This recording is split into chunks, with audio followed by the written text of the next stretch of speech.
Welcome back to the Top Rope Renegades Wrestling Podcast. My name is Kurt.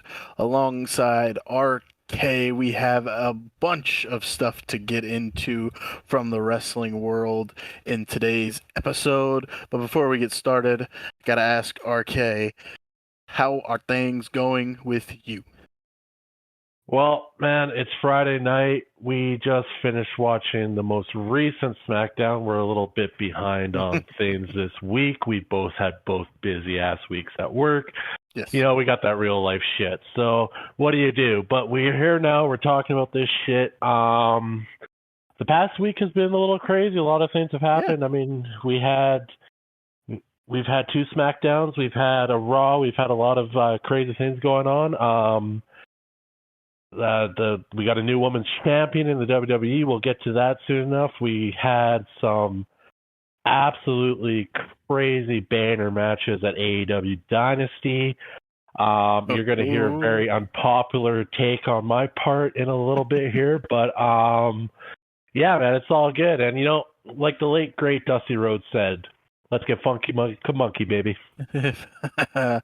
The legend Dusty Rhodes. I do want to say we will not be getting into the SmackDown we just watched tonight for the simple fact that we like to keep it from SmackDown to the usual. 100%. We best to keep them together because of the draft. So yeah, and we will get back to a more set schedule here eventually. It's just work, life. It's life. It happens. It's not like we have we have lives, man. So it is what it is. Hey, hey! All I gotta say is, you guys start clicking that subscribe button and liking us more. Maybe we won't have to do those jobs one day. Yeah, I can quit my normal weekly job and just do this and be a producer at a racetrack, and there can be my income. I'm okay with that. That'd be fantastic.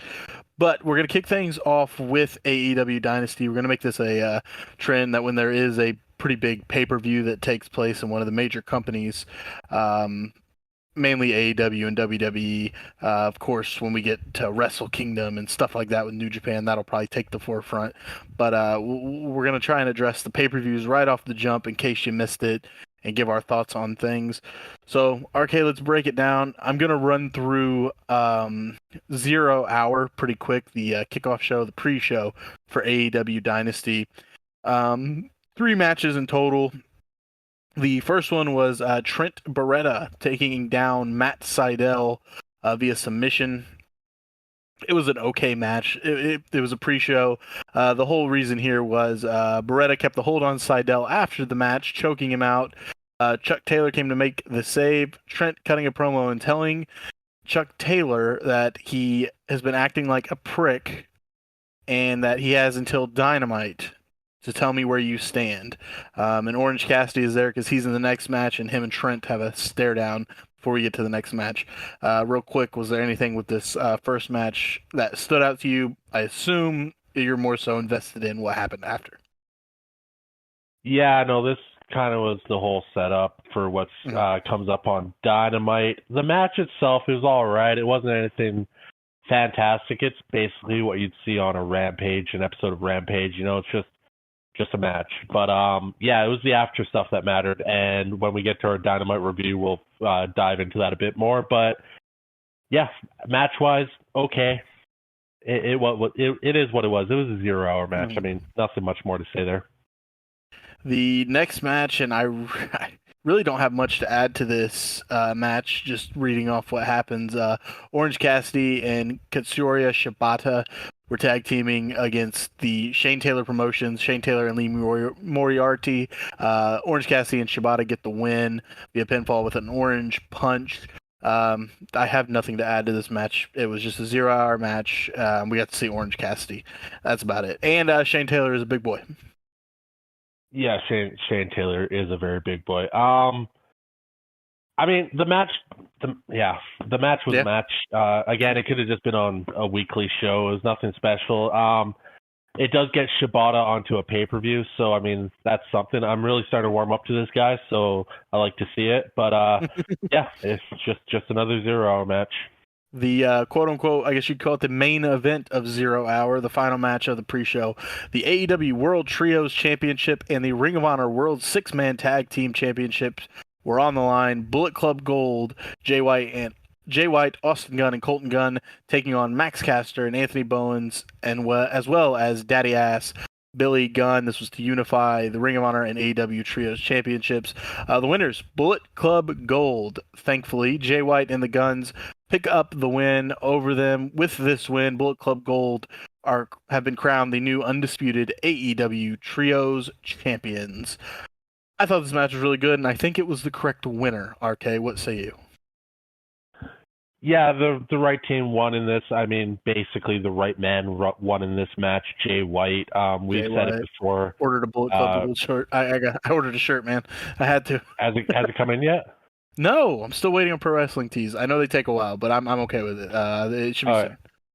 Okay, once that Bullet Club Gold shirt comes in, we might have to shoot live video for one of these casts. Anyway, our first live video will be me wearing the shirt and then unboxing the autographs I got. Apparently, so that'll be cool. I got a mystery shirt and 5 autographs for like $10 or something. So we'll see who we get. Think you're gonna see CM Punk autograph in there? Not a chance. Where was I? This match. Yeah, Jay White comes away with the win along his tag team partners there. It's a little step up for Jay White. I mean, we both believe, I mean, I'm speaking for Kurt right now, but I know his feelings on this. Jay White deserves to be on the main show, not the 0 hour. He deserves to be main eventing things. Yeah, he got the win here, but they're just not. He needs to be in a brighter spotlight. Jay White is so good. His mic skills are.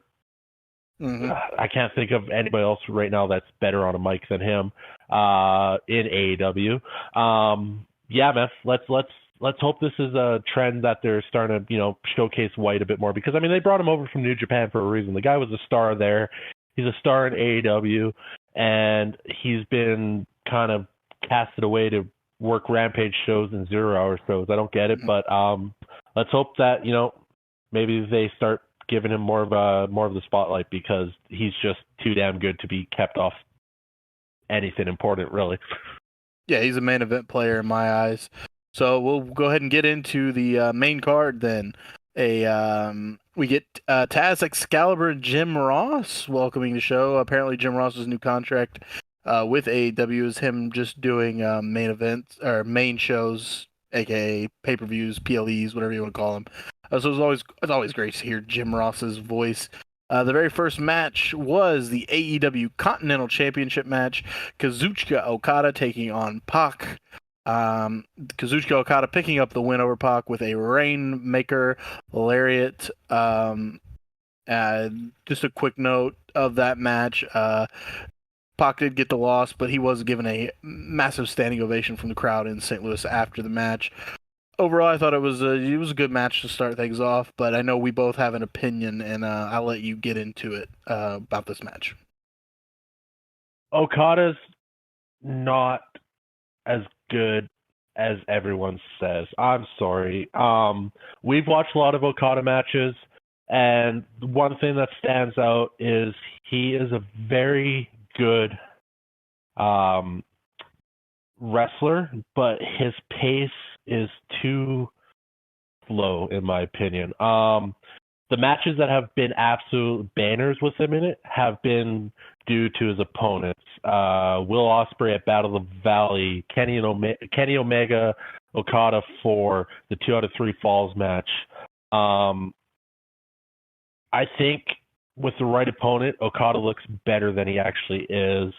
Don't get me wrong, I'm not saying Okada's a bad wrestler. I just don't think he's the best wrestler, as some people may claim. Yeah, that's just my take on it. The match was good. It was a little slow paced for an opening match. I feel your opening match should be, set high flying, set it off, get the crowd into it, get it really rolling. A match like this, while very good, it's a slower paced match. It's harder for the crowd to really engage in it, in my opinion. And I felt like it fell a little flat as an opener. If this was like the second or third match on the card, I probably would have respected it more. But as an opening match, it just felt too slow, in my opinion. Yeah, I agree with everything you said. I think Okada is a fantastic professional wrestler, but I don't think he is one of the best in the world, as people try and say. I think he has been helped by those he's been in the ring with. He has been in matches with a legit greatest of all time, worthy caliber or whatever you want to call it, professional wrestlers with, as you said, Osprey, Omega, even your boy Naito. I mean, he's good. He's good. We're not saying, like you said, we're not saying he's not. But I don't, and you said it when you started talking, I don't think he's as good as everyone thinks he is. And I personally can say I don't think he's as good as I thought he was. This match showed for me. I thought Pac looked good. It was an okay match to open things up.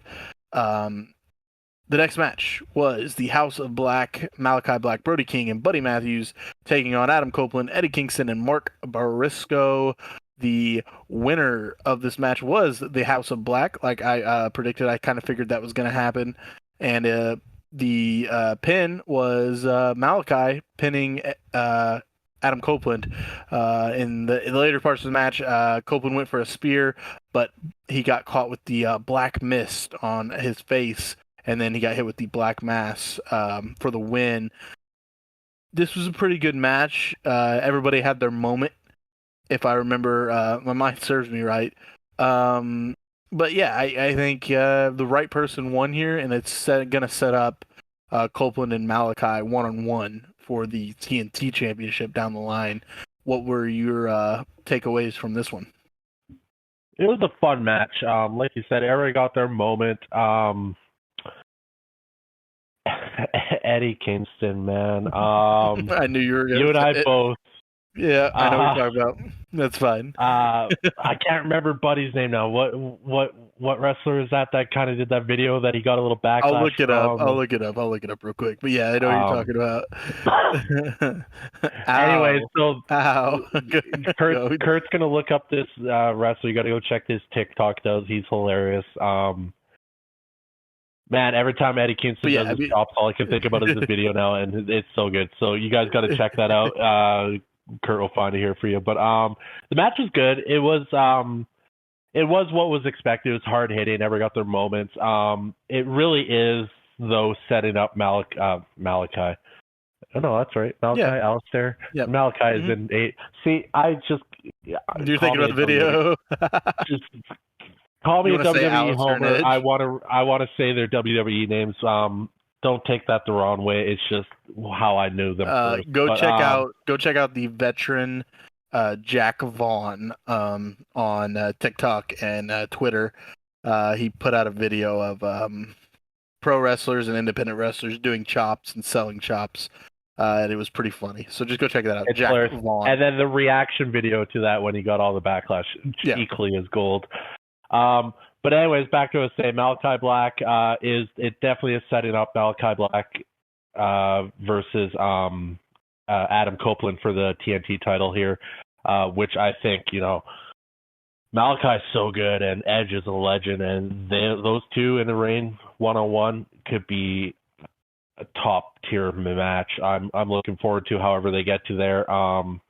Great, good match. I enjoyed it. It was a very fun match. It was fast paced, hard hitting.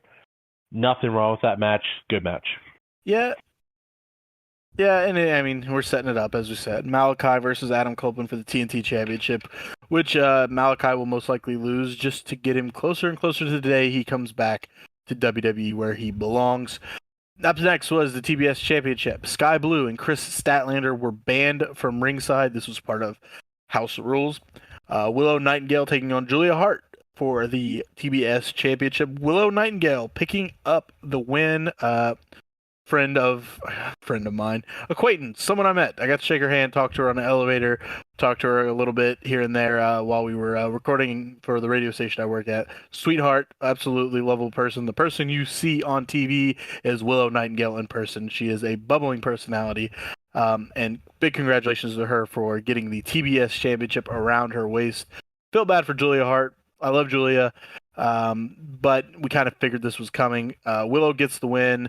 And they're celebrating in the ring. Chris Statlander, Stokely Hathaway, and Willow, the new champion. Mercedes Moné interrupts, and this is becoming a reoccurring theme.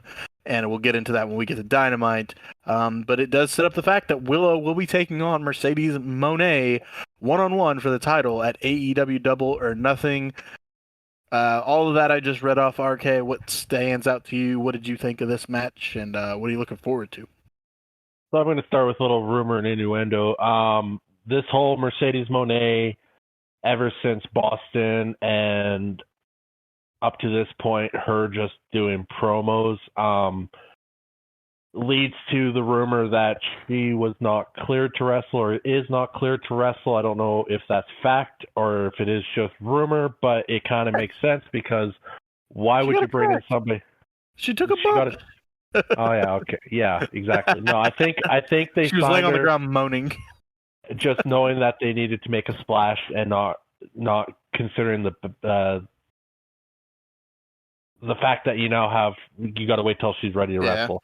Yeah. They should have had her in a match right away. I don't know why they wouldn't have, other than the fact that she's not cleared to wrestle.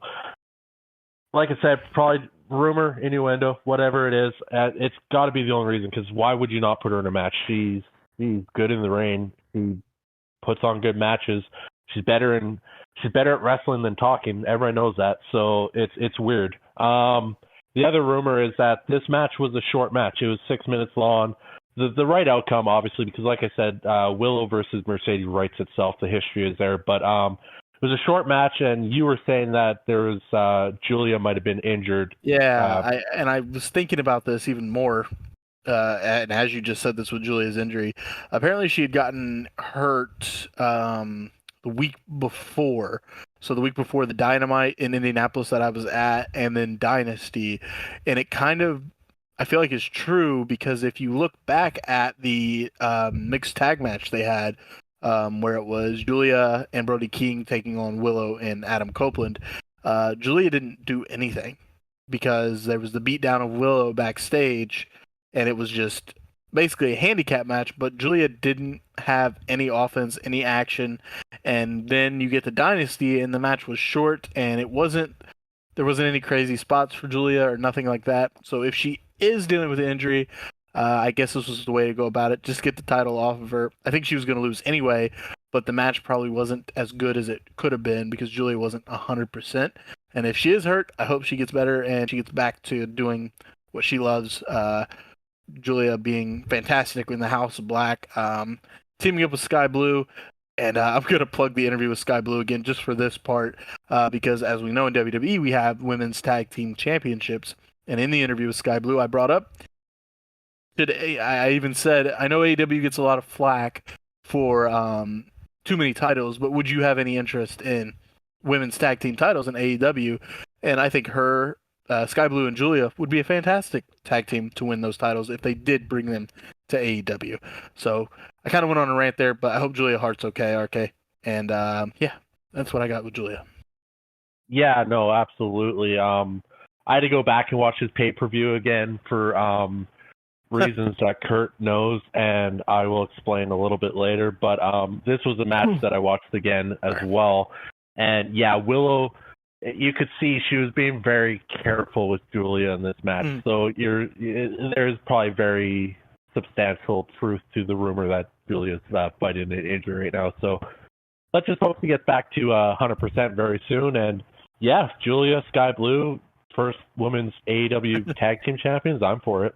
I'm sure it's coming. The AEW International Championship match, Roderick Strong defending against Kyle O'Reilly. Roddy Strong holding on to his title. He beats Kyle O'Reilly via pinfall with the end of Heartache. This match was good. The in-ring was good. Their chemistry is there between Kyle and Roddy. Just a couple spots in the match that I listed. Wardlow showed up, which Wardlow got in a car accident on the way there. You can go to his Twitter and find the pictures. You got swerved. You don't think he actually got in a car wreck? You think that was fake? You got swerved.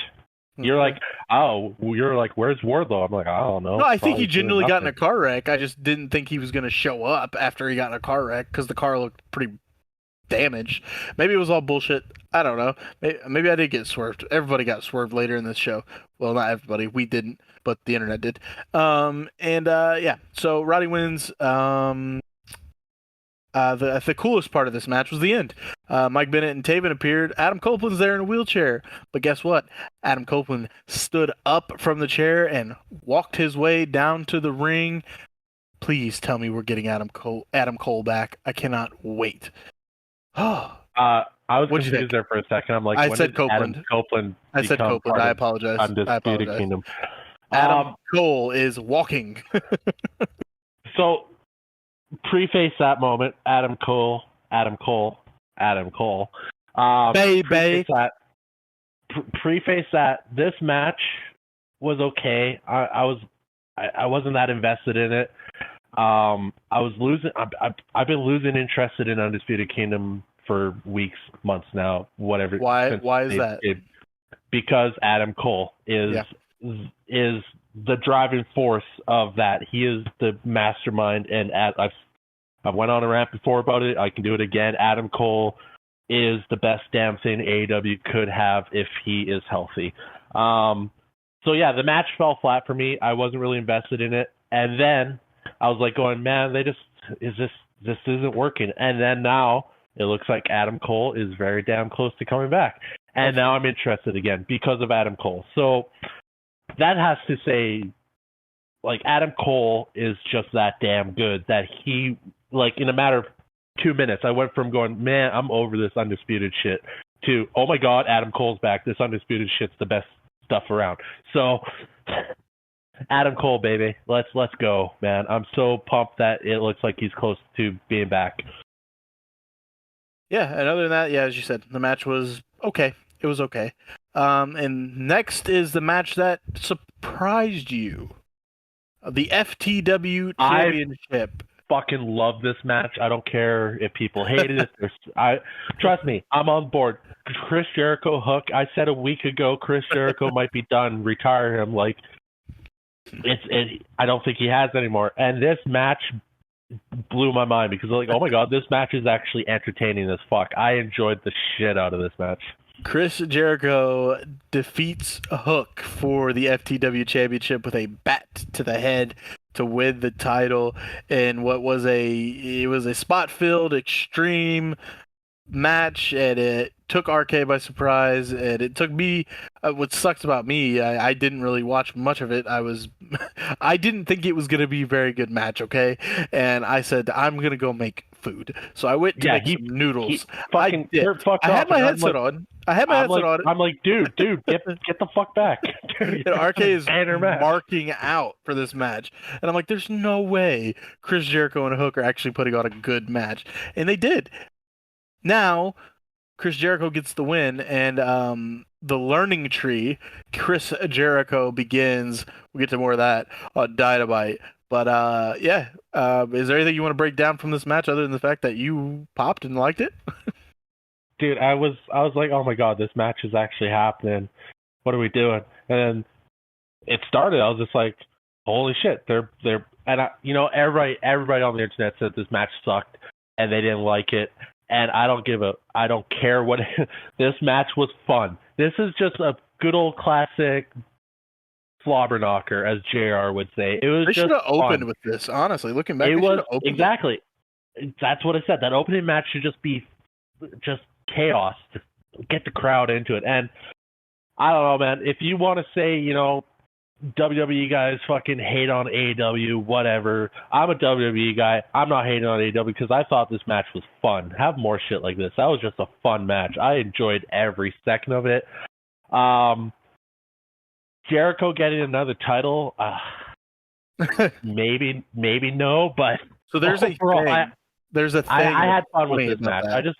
This match was so much fun. There's something really funny about Chris Jericho winning the title because he has said, so there was a title he hadn't won yet. He was doing commentary for AEW, and he said, I forget what it is, and I'm not going to miscorrect myself. It may have been a Ring of Honor title. I don't know. And he said, I've never won that title. A couple weeks later, Chris Jericho won that title. He said, never won the FTW title. Guess what? He just won the FTW title. And we'll see what the learning tree Chris Jericho I mean, brings. come on.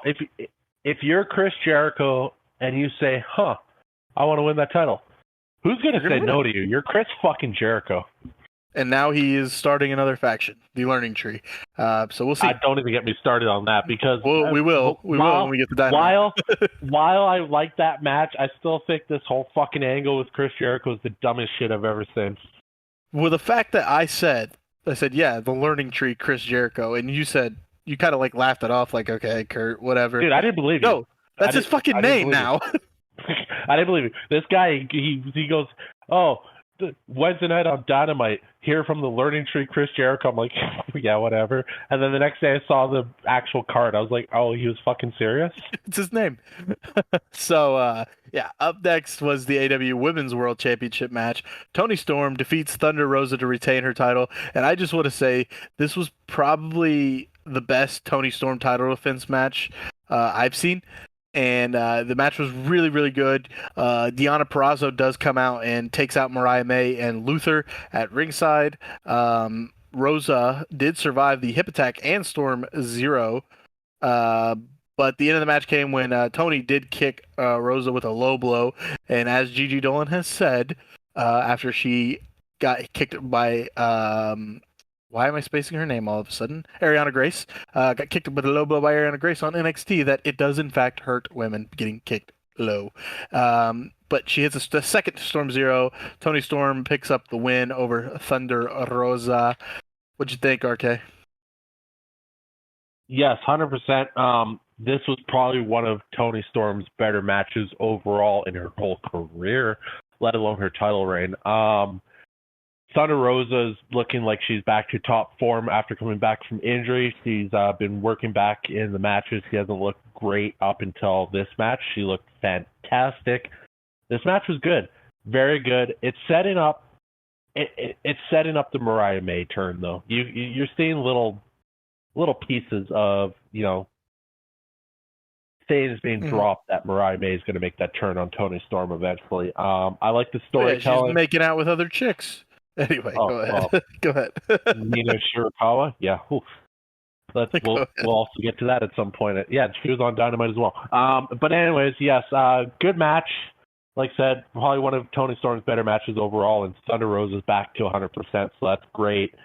But yeah, the right person won. Toni Storm is probably the best AEW Women's Champion of all time. Sorry, Britt, but it's true. The storytelling in all of this is so great, and when Mariah May makes that turn on Toni, it's going to be good. It's going to be really good. And I just want to say I sent this to you. This was before, or maybe I don't know if we talked about this on last week's episode for AEW Dynamite, but the promo that Toni Storm did, which was on social medias, was one of the best promos I think I've ever heard. One of the lines that she said was Thunder Rosa told her that she was going to drag her to hell, and Tony's response was, "You're going to drag me to hell, but you best check your facts that the demons are in my bedroom, that hell is in my bedroom, and I sleep with my demons every fucking night." And I was like, holy shit, that's a line. Tony's doing the best work of her career, and it's incredible. And the run will continue. I don't know who is up next for her. We'll get into that on Dynamite, though. So I want to breathe for a second. Let's take a deep breath, RK, because now it's time to kick things into another gear. The next 3 matches we're going to talk about were fantastic matches, and we're going to go through them. And we're going to start things off with I'm going to stop you. Can we just skip the first 12 minutes of the next match and then say the 3 banners? Okay. Like, seriously, you're going to get me going on this already right up. Say, coming out and, I mean, yeah. We'll get into it. We're going to get into it. I'm breathing. Go. Just go. Will Ospreay taking on Bryan Danielson, a dream match. I'm just going to tell you now, Will Ospreay does get the win via the Hidden Blade. He wins by pinfall. The match. Hold on. I'm just going to go first. I'm going to let you do your thing. The match, in my opinion, was an incredible professional wrestling match. From start to finish. I know you're going to get mad about the first 12 minutes, and that's fine. I'll let you do your thing. I thought that the start of the match was really good in this fact that it was holds and it was the Bryan Danielson-esque wrestling. And Will was doing that. And then Will decided, I think, within those 12 minutes that I can't do this. I have to do my game and I have to pick this shit up. And the match was incredible to watch. Now, we'll get into the stupid star fucking ratings in a second. I don't think it was as good as the star ratings. I think it was a great match. 5.25, 5.5 star match. I love the result. I love the finish. I think Will Ospreay is the best professional wrestler in the world. Hands down, in my opinion, he is. Now, RK, I'm just going to mute my mic, let you go. What did you think of Will Ospreay defeating Bryan Danielson at AEW Dynasty? The floor is yours. Deep breath. Okay. Okay, so I watched this match. First thing, Sunday night we watched it. I was in a mood. I don't know what it was. I wasn't feeling the whole You part. were in a mood. I'm muting. No, it's fine. Banter's good. I was in a mood. I'm not gonna lie. I took some unnecessary shots at the first match. I already said it. It was a good match.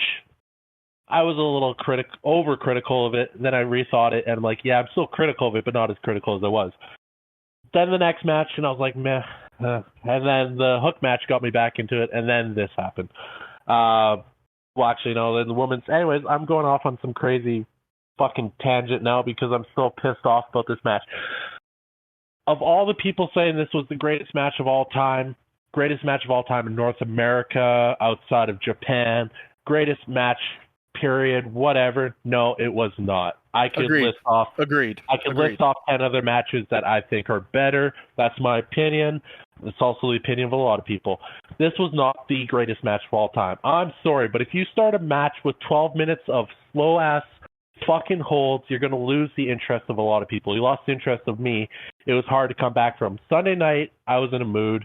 I couldn't come back from. I hated the match. I absolutely hated the match Sunday night. I watched it again Monday. I'm like, okay, damn, good match.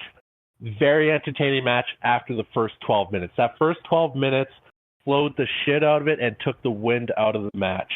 I get the story. I understand it. Bryan was doing his thing to his best. Will could only just match it, not be better than him at it. I get it. 100%. Will switched to his style. Bryan could not keep up with it.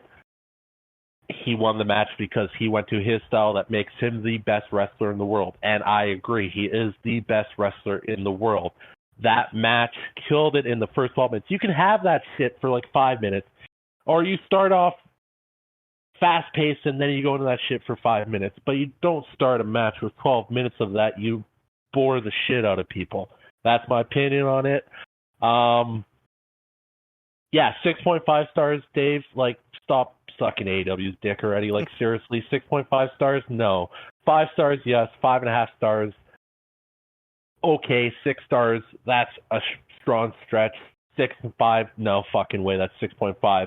You, like I already mentioned tonight, fucking, and now I'm swearing a lot because I'm just all riled up.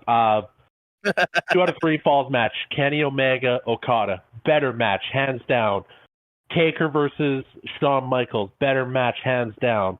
I had originally thought that Jericho versus Shawn Michaels at WrestleMania 19 was a better match, but the ending killed it for me with the roll-up. That was in that age of WWE thinking roll-up finishes were the way to go. That's never the way to go. Greatest match of all time, in my opinion, Austin versus Bret Hart at WrestleMania 13. You cannot beat that match. Storytelling, in-ring work, the double turn for the start of an era. No, I'm sorry. This match was not better than that match. And don't think I'm just saying WWE shit because I'm a WWE guy. I have New Japan matches on my list that are higher than that match. I have AEW matches that are higher on that list. Hell, I think the match that came after this match on Dynasty was better than that match, in my opinion.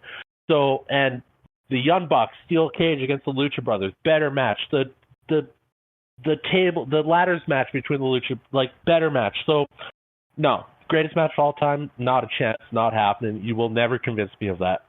So, And that's kind of where I'm sitting with that. So I just wanted to run down. According to good old Dave Meltzer, the Wrestling Observer Network star ratings. This is one man's opinion. To be very clear, it is one man's opinion, and that is what it is. The highest rated match he ever gave was 7 stars. That was the Okada Omega match, the best 2 out of 3 falls match. 100%. Great, way better fucking match.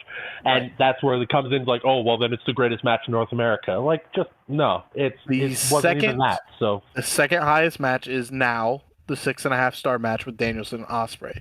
This is beating out Okada and Omega from 2017. It's beating out Omega and Ospreay in New Japan. And in my opinion, I thought the second match, the Omega Ospreay match that was on AEW, which was in Canada. That doesn't matter. Still North America. Toronto. Great. That match was wild. I thought that match was better than the one they had in Japan. And I thought that the Omega Ospreay match that was on AEW was better than the Danielson Ospreay match. I liked it more. Because you know why? That's my fucking opinion. And it's RK's opinion to have what he just said. So the fact that there's these idiots that cherish these stupid star ratings that come out because apparently Dave Meltzer is the end-all, be-all of professional wrestling is beyond me. We all have our own opinions. We all are allowed to form our own opinions. And as an American, that's the way it's supposed to work. Kinda. Nowadays it's weird. We don't talk politics. But whatever. And we all have our own opinions. The Okada-Omega match, the best 2 out of 3 falls match, I can agree with Dave Meltzer. That is one of the greatest wrestling matches I have ever seen. Valid. But to put Danielson and Ospreay as your number 2 of all time is bullshit. And I agree with you. I don't think it was 6.5 stars. 5.5, 5 stars, sure. But it wasn't even better than the 2 Omega Ospreay matches. And hell, it wasn't even better than Okada and Naito, in my opinion. If you really think about it, I can probably say, and I have to go back to watch them all because I'm only saying probably, but I could probably go back to watch them all and confirm my opinion. And once again, my opinion, that any one of the 4 Omega Okada matches were better. I can't argue that. And I just wanted to look up something real quick. That wasn't even... Obviously, it wasn't Ospreay's best match, in my opinion. I think it was the Omega matches. It wasn't even Danielson's best match. In AEW. Go back and watch the Iron Man match that him and MJF had. That was a better match. Iron Man... oh, I'm dying over here. That was a better match. Yes, 100%. There's so many matches in AEW that I could think were better. Like CM Punk versus MJF. That was a great fucking match. Like, come on. Like, are we just saying this because Ospreay is the biggest deal in the world right now, and he put on a banger match with Daniel? What's his name in Bryan Danielson? Bryan Danielson. Yeah. Yes, it was a banner match, but are we just saying that it was the greatest match of all time right now because AEW wants to have some weird fan claim to fame that we got Ospreay and we just had a dream match? And I don't even want to begin talking about dream matches because you can't have proper dream matches unless all the companies were working together properly, because there's way bigger dream matches than Danielson versus Ospreay. I think, and you said this, even after you watched it again on Monday after Dynasty, the Ospreay Takeshita match was... I'm not going to say it was better, but it was damn near as good, if not better. I could say it was better because I did say that to you. I think that the Ospreay Takeshita match was better. It was more entertaining. Again, I can only reiterate the fact that I get it. I understand why people are saying that this is the greatest match. I understand the concept behind it and everything that went into the match and how it played out.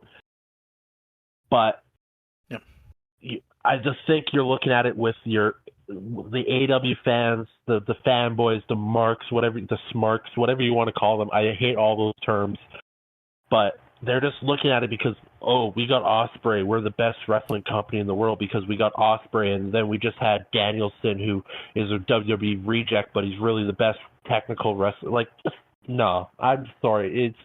You're not looking at it critically enough to realize that in the history of wrestling, that's the greatest match. I don't think so. Yep. We'll talk about the finish real quick. We got a lot to get to. There was the a finish. Okay, first, before we get to the finish, I just got to say, if anybody actually thought that Danielson was injured on that, should have realized he wasn't when the ref called in for the doctor right away. AEW doesn't call in for the doctor when somebody's actually hurt. There you go. There you go. In all honesty, there was we talked about the spot where Danielson went for the Hurricane Rana off the top rope, and he actually took a hell of a fall compared to the one he took at the end of the match. He was trying to break his neck again on that one for sure. Right. There was the spot Danielson landed on his quote unquote head. Will hits the hidden blade to get the win. A bunch of doctors check on Danielson. Everybody got swerved. They were like, "Holy shit, he's actually hurt."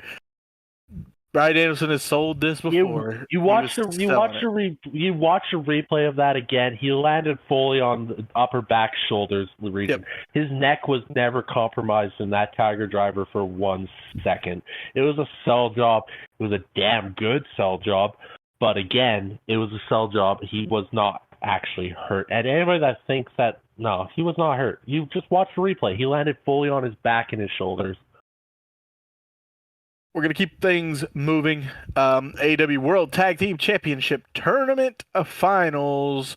The Young Bucks taking on FTR. The Bucks pick up the win to win the vacant AEW Tag Team Championship titles in what was a fantastic ladder match. Full of all of the good spots. The fact that Dax Harwood was bleeding 2 minutes in. The through the ladders, through tables. I'll just get into it really fast. There was a fan that was in the crowd that had a devil mask on, and he came in to push Dax off a ladder. And who was it? None other than the scapegoat, Jack Perry, coming to help the Young Bucks claim the AEW tag titles, throwing up the 3 for 3-time tag champions and the elite. Jack Perry escorted out by security. Nicholas and Matthew are tag team champions. You said this match was better than the other one, and honestly, I kind of do agree with you. I thought this match was beautiful. What'd you think? I was so surprised when it was Jack Perry. Surprised. Yeah. I was just, oh my god, Jack Perry. Did not see that coming. The ending, yeah, I 100% get the ending. I thought it took away from the match a touch because the match itself was so fucking good. And this, yeah, I will say this match was better than the previous match. And I'm not saying that in the terms of technicality. Yeah, the Brian Danielson match and Ospreay was a wrestling match. It was more technical, 100%. But wrestling is supposed to be fun, right? We're supposed to enjoy, be like, oh my god moments. That's wrestling to me. And this match delivered oh my god moments. The pile driver on the ladder where he slipped, and we're just like, oh my god, did he just fuck up his ankle there? Like, that was it was a fuck up, but it still looked so fucking cool. And the spot through the tables, and oh man, just yeah. It was a great match, man. It was so much fun. Start to finish. This was the match where they were FTR was going up the ladder, and you're like, oh my god, are they going to do their finisher from Dude, top of I the thought they were going to do it. Oh man, I was like, oh my god, if they do that, they're insane. And they didn't do it, thank god, because I think somebody actually would have broken their neck on a move like that from top of 12-foot ladders. But man, everything, it was a fun match. Hard hitting, fast paced. The Young Bucks do what the Young Bucks do best, and that's just kick ass in any kind of match. Really, they're one of the best tag teams of all time. I can't talk shit about the Young Bucks anymore. I've seen enough of them now be like, yeah, these guys really are the best. Yeah, 100%. Their heel work is phenomenal. We'll get to that in Dynamite because there's another polarizing view that we have on that. But Man, just so good. And FTR is so good too. FTR, I hated that the WWE gave up on FTR because they're just that damn good. And this One of match the best was, tag teams in the world. man, this match of the night, hands down, best match ever in North America. Okay. Right? Yeah. Because that's what people say about random matches now, apparently. Okay. That they personally love. They got I Okay. give it I'm not. 7.89 stars. Okay. Fuck. All right. But anyways, overall story, fucking great match. So much fun to watch. I could watch that match over and over again. Just like the Young Bucks versus the Lucha in the cage. I told you, man, that's one of my favorite Yeah. matches of all time. I've watched that match probably a dozen times now, easily. I could go back and watch this ladders match with FTR and the Bucks another dozen times, easy. So much fun. A match that I could watch a couple times myself is the AEW World Championship match. Swerve Strickland taking on Samoa Joe. Swerve Strickland gets the win with a swerve stomp. He is your new AEW World Champion. This was a really good championship match. Um, Good spots from Joe, good spots from Swerve. They had their moments of shine, and I think they made the right call. They struck while the iron is hot. They put the title on Swerve. Um, I don't. There's so much, I was pushing. I'm a big Swerve guy. I'm a big Swerve guy, and he deserves this. He is the first ever African American world champion in the history of All Elite Wrestling, which is whatever you want to say. He's the first AEW world champion that's African American because pretty sure Jade Cargill was the TBS champion and she's African American. So you can't say in all Elite Wrestling history because Willow also is African American and she's the champion. But you know what I'm saying. The first AEW world champion is Swerve Strickland. Shout out to him. Congratulations. Much deserved. RK, did you think this was the right decision? What'd you think of the match? And we'll get into Dynamite. But actually, we didn't even see him on Dynamite, so I want to know your opinion on what Samoa Joe does next. This was the right call. If Swerve doesn't win the title here, he loses all his momentum up to this point. It would be a blow to that momentum. We all know wrestling fans, wrestling companies, they're very fickle. Momentum is everything. If you lose that momentum, it could drop you right to the bottom. You can fall off the face of the planet. It's happened before. It will happen again. I feel like if Swerve lost this match, it would have been an absolute blow to his career. So yes, right call, 100%. This match deserves more love than it may get. I haven't really seen a lot of reactions to it. That might be kind of, because of what it was overshadowed by. Put this as the main event on any other card that doesn't have the two matches that preceded it. It is the best match of the night, hands down. Yeah, nothing more to say there other than Swerve had one of those wins where, like the Shawn Michaels win when he won the title, and, when they just overcome by emotion for winning. And I love to see that because it just shows you how invested they are in the industry. And you know what? Those emotions are real.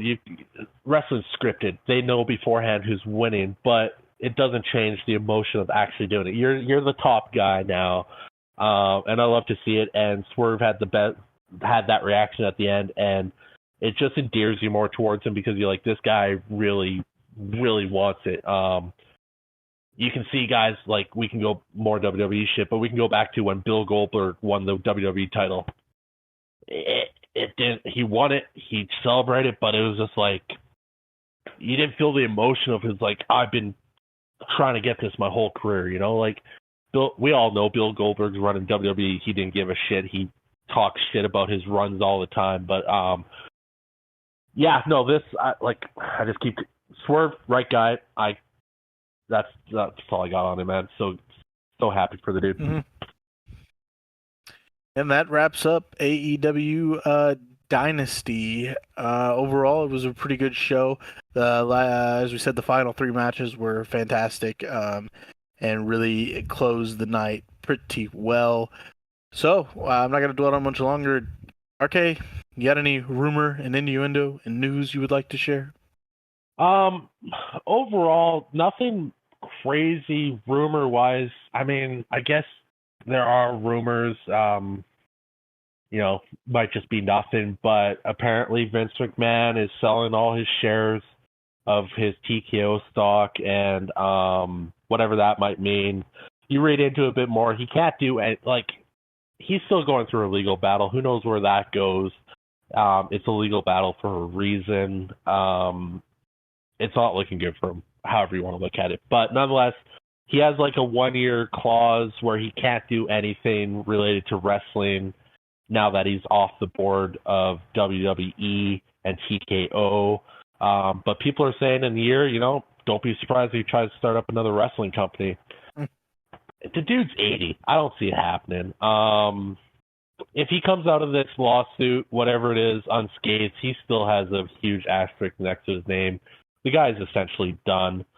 So rumors are rumors. And then today read that Nick Khan is apparently selling off his shares or some shit. I don't know. And then people are like, oh my God, Nick Khan and Vince are going to start a new company and they're going to steal all the talent. And it's like, no, they're not. I'm sure it's just all whatever. Maybe WWE is going private again and then the stocks are just get their money out of it. Who knows? But it's not happening, people. Vince McMahon will not run another wrestling company. There's no way that would ever work. So, whatever. Rumors. And then all I had was two things I wanted to hit on. One, we did actually, because it happened as we were recording last week, was the small wave of releases. Von Wagner, Saruva Veer, Jinder Mahal, Xia Li, and Yan Quinn were released while we were recording last week.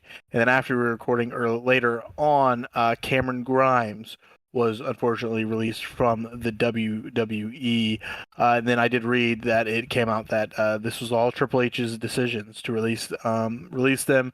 Out of all of them, I'm most upset about Cameron Grimes. I think he has so much potential, and rumors are that there are numerous indie companies have already indicated to Fightful Select that they plan on booking him once his no compete clause runs out. And then the only other thing I had was two injury notes. Jimmy Uso has been injured. He will not be in the draft pool either. And he was booted from the bloodline, but he's not in the draft pool at all.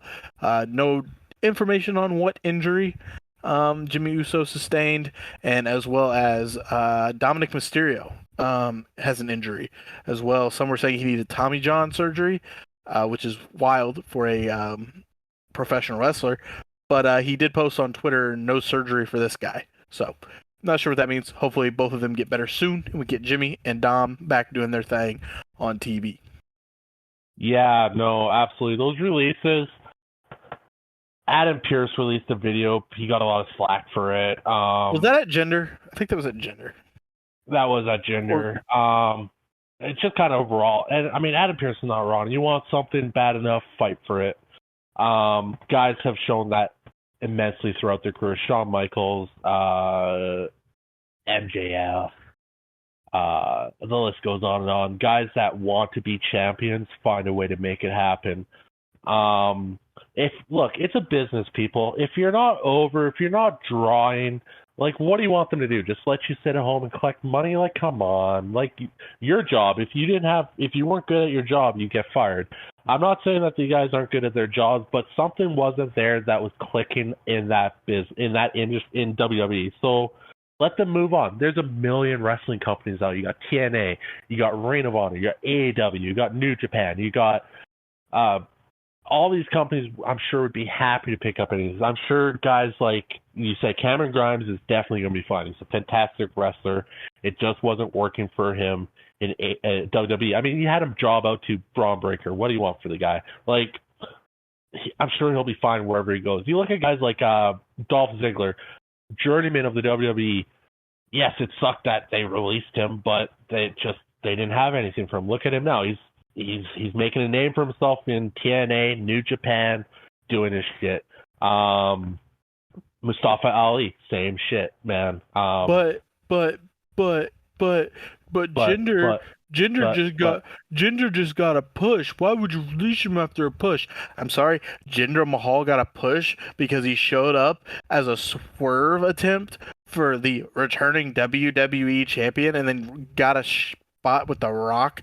If you call a push him doing a promo with The Rock and then injuring the world heavyweight champion Seth fucking Rollins, yeah, fucking, it's what it's supposed to be. also, yeah, no, are you? Yeah, and also, if you guys listened to last week's show, we all know how fucking Kurt feels about Jinder. I'm not getting into it again, but like I saw that was a comment I saw on Twitter, which really irritated me. Why would you release Jinder after you just gave him a push? Look, I didn't think a fucking push was a promo and a title match. Figure it out. Then he lost both of them in.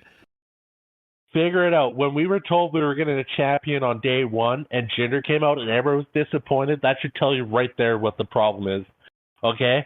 The guy, everybody was disappointed that it was Jinder that came out. Okay? I'm not taking anything away from Jinder in that moment. The moment when he came out and got the booze and then he cut the promo. Probably one of Jinder Mahal's best promos. Best heel promos, I think Jinder Mahal he probably had like 2 years to work on it, so. Right.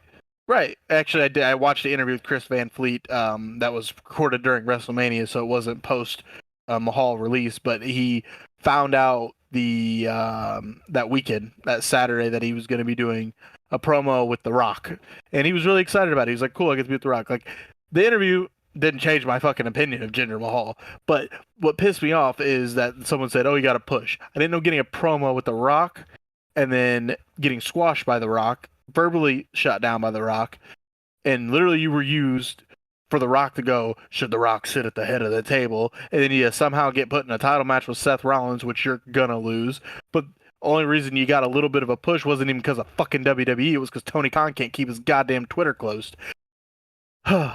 Not going. Yes, that is very fair. Yeah, so I mean, I could just for every week going further, for every week, you didn't have to do it ahead with the podcast. I can just mention Jinder at some point. We can just have a little Jinder corner, and we can just hear Kurt spew how much he hates Jinder Mahal. So I love it. It's hilarious. Not but yeah, hatred. It is. But it's like I really hope like Jinder got released. It sucks. Anybody that gets released from the WWE, I'm sure it sucks because WWE is the best professional wrestling company in the world.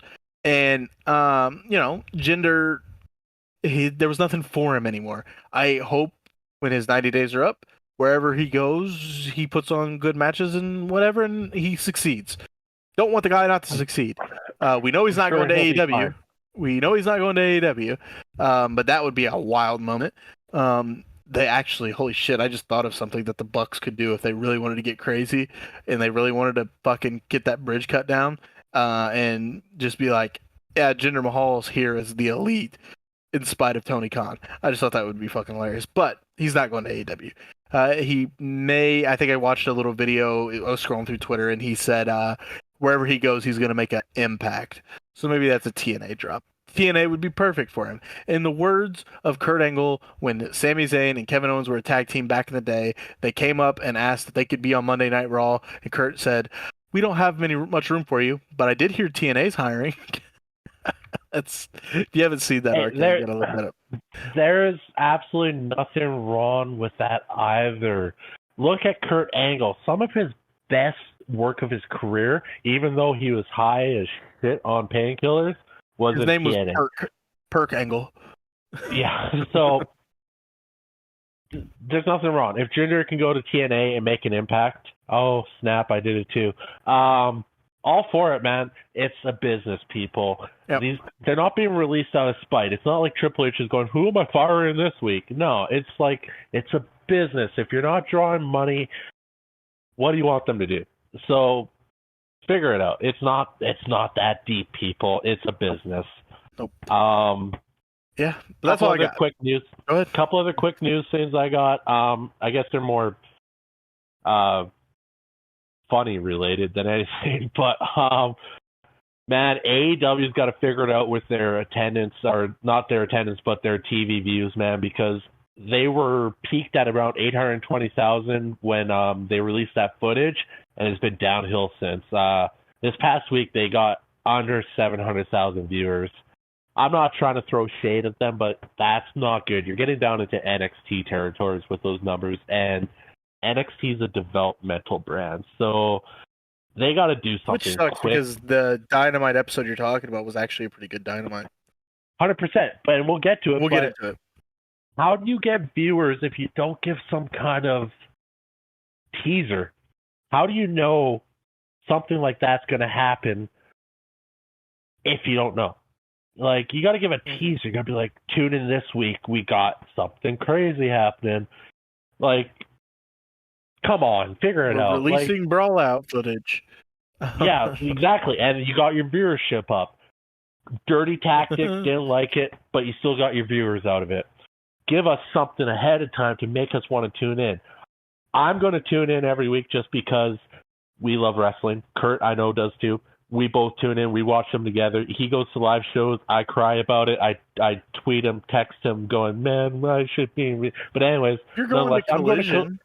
I am going to Collision in like a week and a half. So, or 2 weeks from today, actually, or tomorrow. Is it today? We don't normally talk about Collision, but we will probably talk about Collision because you'll be there. So, yeah. Yeah, we'll kind of have to. But no, nonetheless, we watch it every week. We don't want AEW to fail. We want them to succeed. Just figure it out. Come on, you guys have good talent. You guys, this week, you guys did something that was cool as shit. I love the shit out of it, but you don't give anybody any clue that it's going to happen. You just do it, and it's like, well, come on, figure it out. So there's that. I don't know if we talked about it. We might have. I can't remember. But, I mean, shout out to Seth Rollins, man. That guy. Yeah. 2 nights of WrestleMania, giving us the story of a lifetime while doing it on a torn meniscus. Like, the dude could barely walk, and he put on 2 banner nights of action. Like, the guy, this is what I'm talking about. These guys give their bodies to entertain us. Like, he could have suffered permanent damage. He probably did suffer permanent damage to entertain us. Bravo. Well done, Seth. Doing that on a torn, like, I can't even imagine. I've sprained my knee before, and that fucking hurts. So I don't even know. What else? News. The reason we haven't seen Valhalla on TV. Kurt asked me the other day, actually. We haven't seen Valhalla in a while, but apparently she's pregnant. Eric and Valhalla have another child on the way. So congratulations. Nice. Eric's sitting home, chilling, and knocking his wife up. So good for him. Hey, I've got a wife that looks like that. Have at her. Yeah, that's about all I got for news. One last thing that was kind of funny. Let me just pull it up here. I'm sorry. I should have had this set. Here it is. TV Guide Online threw a little shade at AEW, and I laughed so hard when I saw this. But they were promoting the Friday night TV listings and All Elite Wrestling Rampage. WWE's WrestleMania broke viewing records on Peacock earlier this month. If you're looking for a little more match time and a little less flashy promotion, catch WWE's competitor All Elite Wrestling. Damn. Oh, I laughed so hard when I read that. I was just like, wow, damn, TV Guys throwing shade. So I thought I'd end up this little news section with that one. You know, before we get to SmackDown, I think I want to bring it up. I don't want to save it till next week because it did technically happen today. Tony Khan did fire some shots at WWE during the NFL draft. Basically, and I don't want to get too deep into this, but he basically called the WWE the Harvey Weinstein of professional wrestling. And I think that's a bad move on his part. I don't agree with it. And I think that he is continuing to dig a hole with that one. And I don't know if you had an opinion on it. I don't really want to spend too much time on it because we got so much more to get to. But I did feel like it needed to be addressed real quick. Tony Khan, just I didn't like that, man. I didn't like it at all.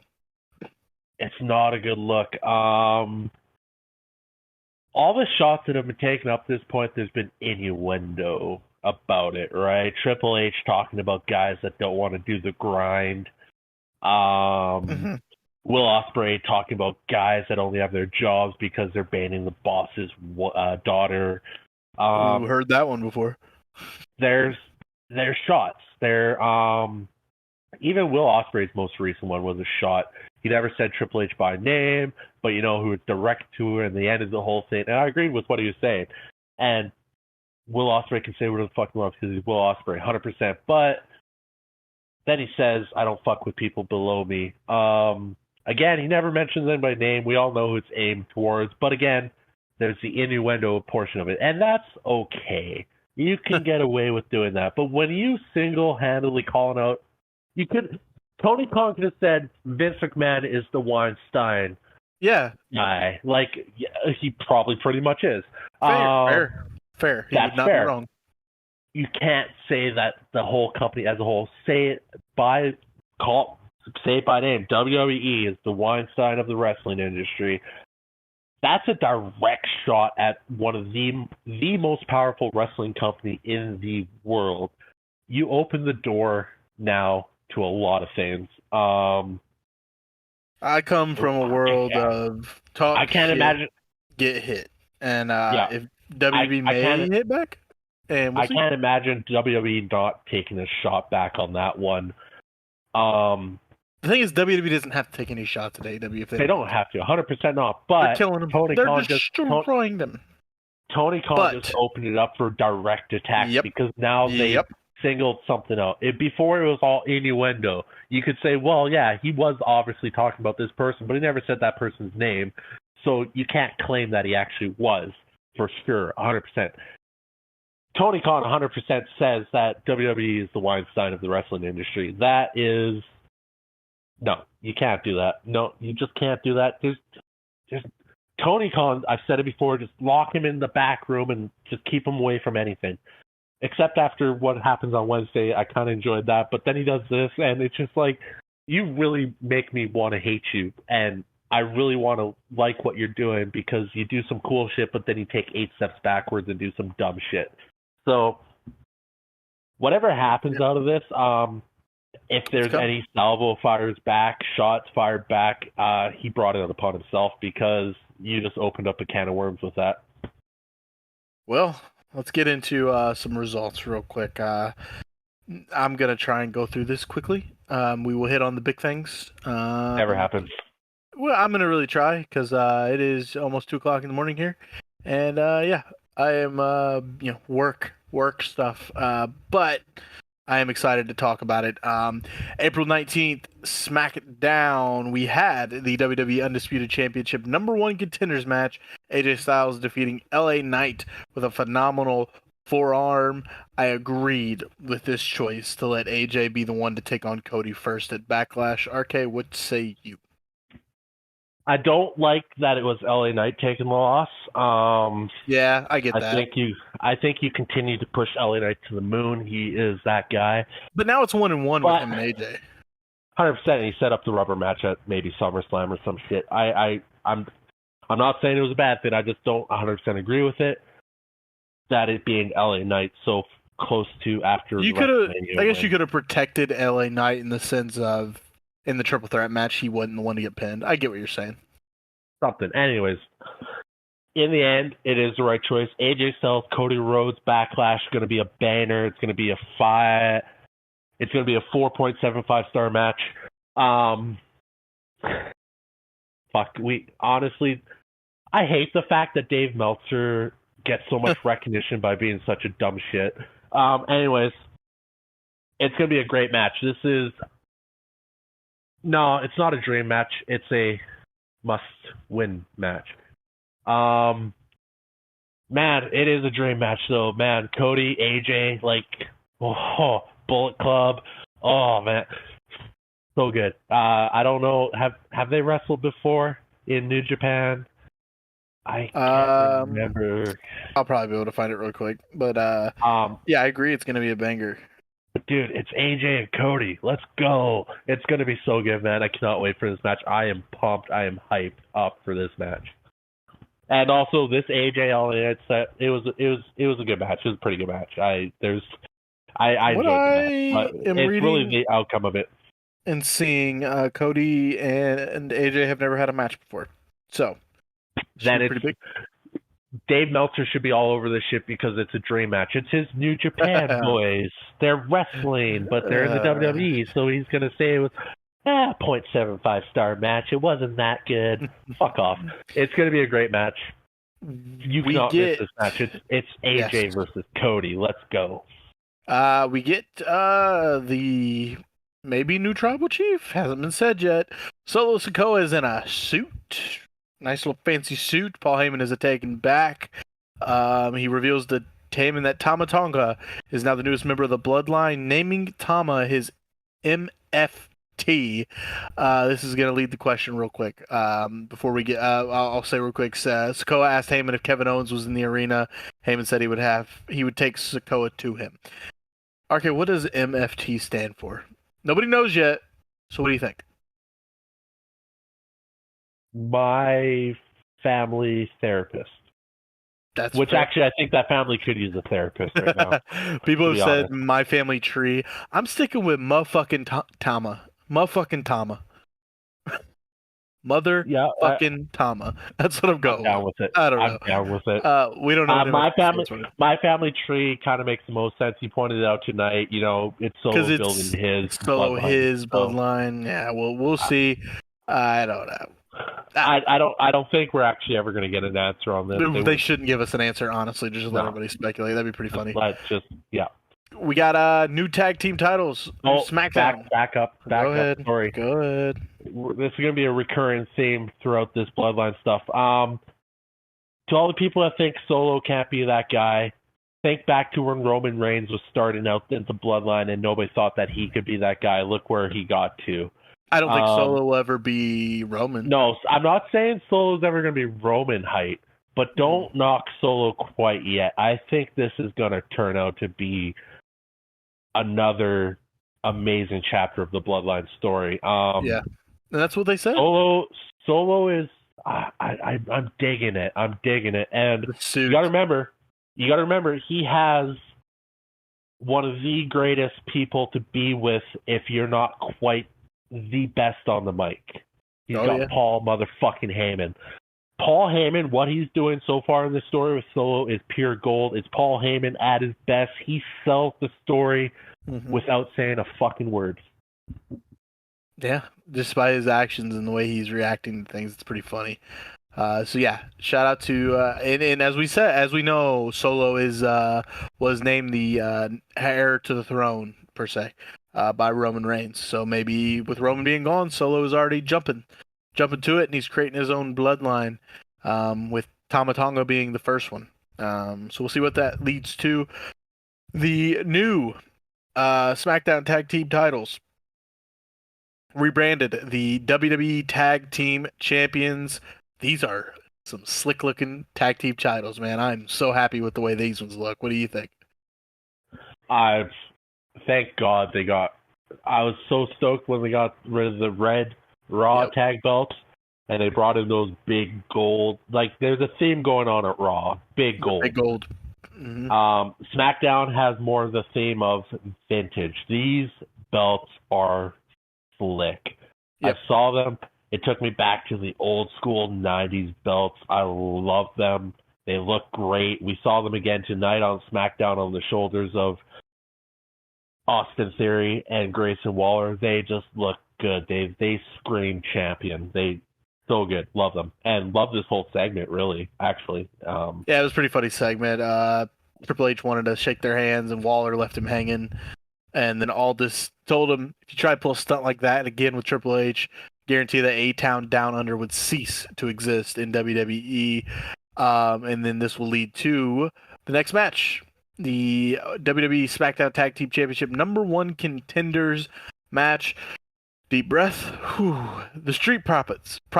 I'm not even going to read. Nah, fuck it. Street Profits. Montez Ford and Angelo Dawkins taking on New Catch Republic, Pete Dunne and Tyler Bate. Legado del Fantasma, Angel Garza, and Berto Carrillo.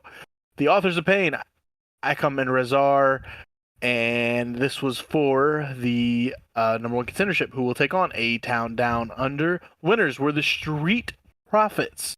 Not who I thought was going to win, but I'm okay with them winning. This was a pretty good match. Everybody had their spots, and the best spot was probably Montez Ford jumping over the ring post per usual. Montez Ford doing Montez Ford things. The Street Profits picking up the win, though. RK, what'd you think of this one? Man, that flip over the corner ring post, so pretty. Like, who does that shit? Montez Ford does that shit. He's gonna be, man, when the Street Profits break up, because we know WWE, they will break up at some point, give them their shot at the single runs, Montez Ford is gonna be a star. The match was, it was a long match. It came in at, like, I think a little over 17 minutes long. It didn't feel that long. It was a very entertaining match. It flew by. That's a good thing. If you got a match that long and it doesn't feel that long, you did a good job. So kudos, guys. Awesome match. And the right team won. If you really think about it, the Street Profits are a credible threat to Austin Theory and Grayson Waller. Yeah, I think so. I don't know if they'll get the win, but we'll see. We'll see. As we do know, the main event of this SmackDown episode was going to be Bayley defending her title against Naomi. She did do a little interview with Saxton backstage, saying that it was her duty as the only active women's champion that she would aim to have a successful title defense against Naomi. Solo Sikoa, Paul Heyman are in the ring. Paul Heyman named himself the top politician in WWE history. Fair enough. Used his experience to explain what was going on with the bloodline, but then he was cut off by Solo Sikoa as he was going to introduce himself as the wise man of the tribal chief. Solo introducing Tama Tonga, his MFT, who makes his arrival to the ring or the arena by throwing a bloodied Kevin Owens down the ramp. Sikoa and Tama taking out Owens, tagging him for it. It takes multiple producers and referees to break this up. What'd you think of this little segment? Making Tama look like a absolute madman. Man, it's what happened right after that segment that made it even better. Paul Heyman, Nick Aldis, man, that was so good. Nick Aldis kills it as a general manager, man.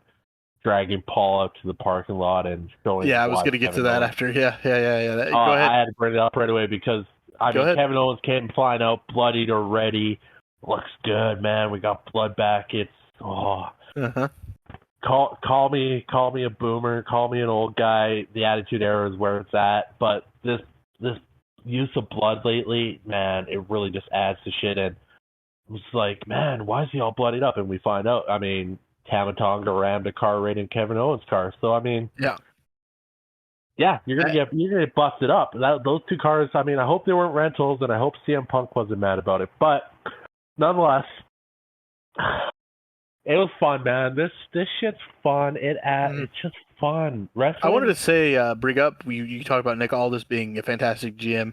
I wanted to point out what he had told to Heyman, that Paul needed to keep the bloodline in control because Tama Tonga's actions would have repercussions for the WWE draft.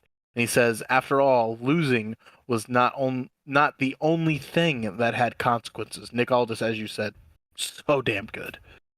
He's killing it, man.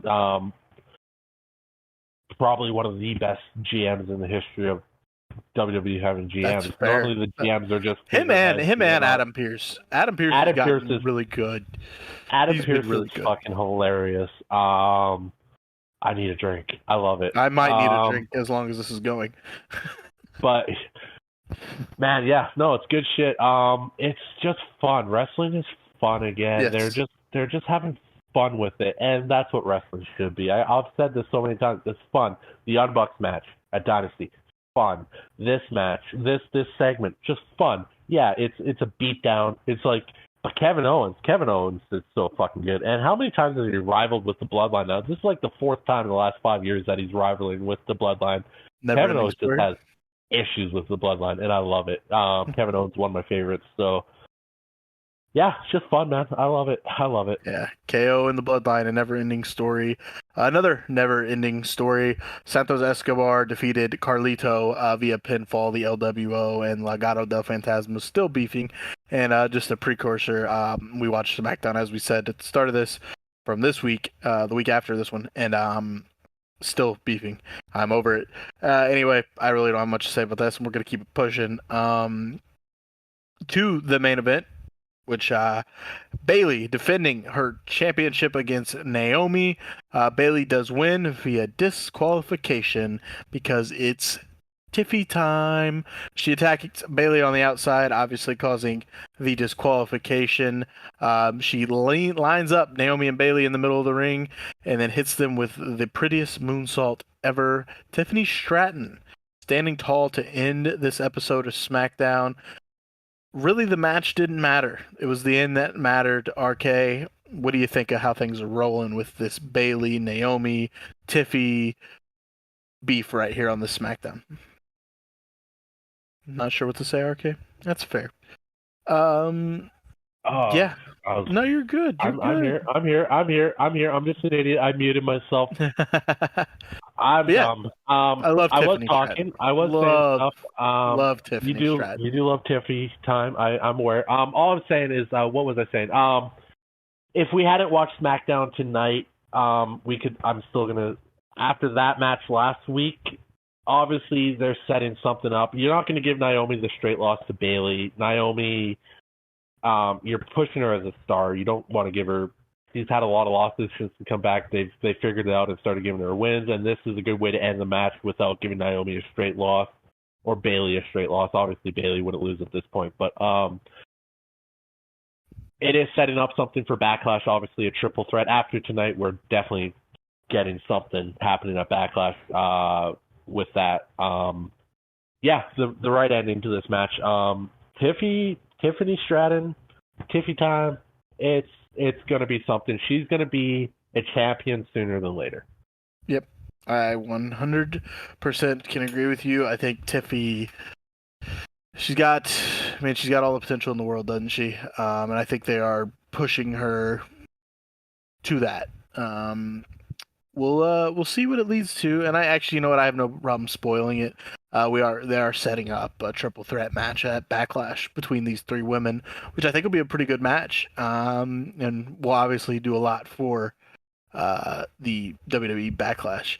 Is there anything else you wanted to add to from this Friday episode of SmackDown from April 19th?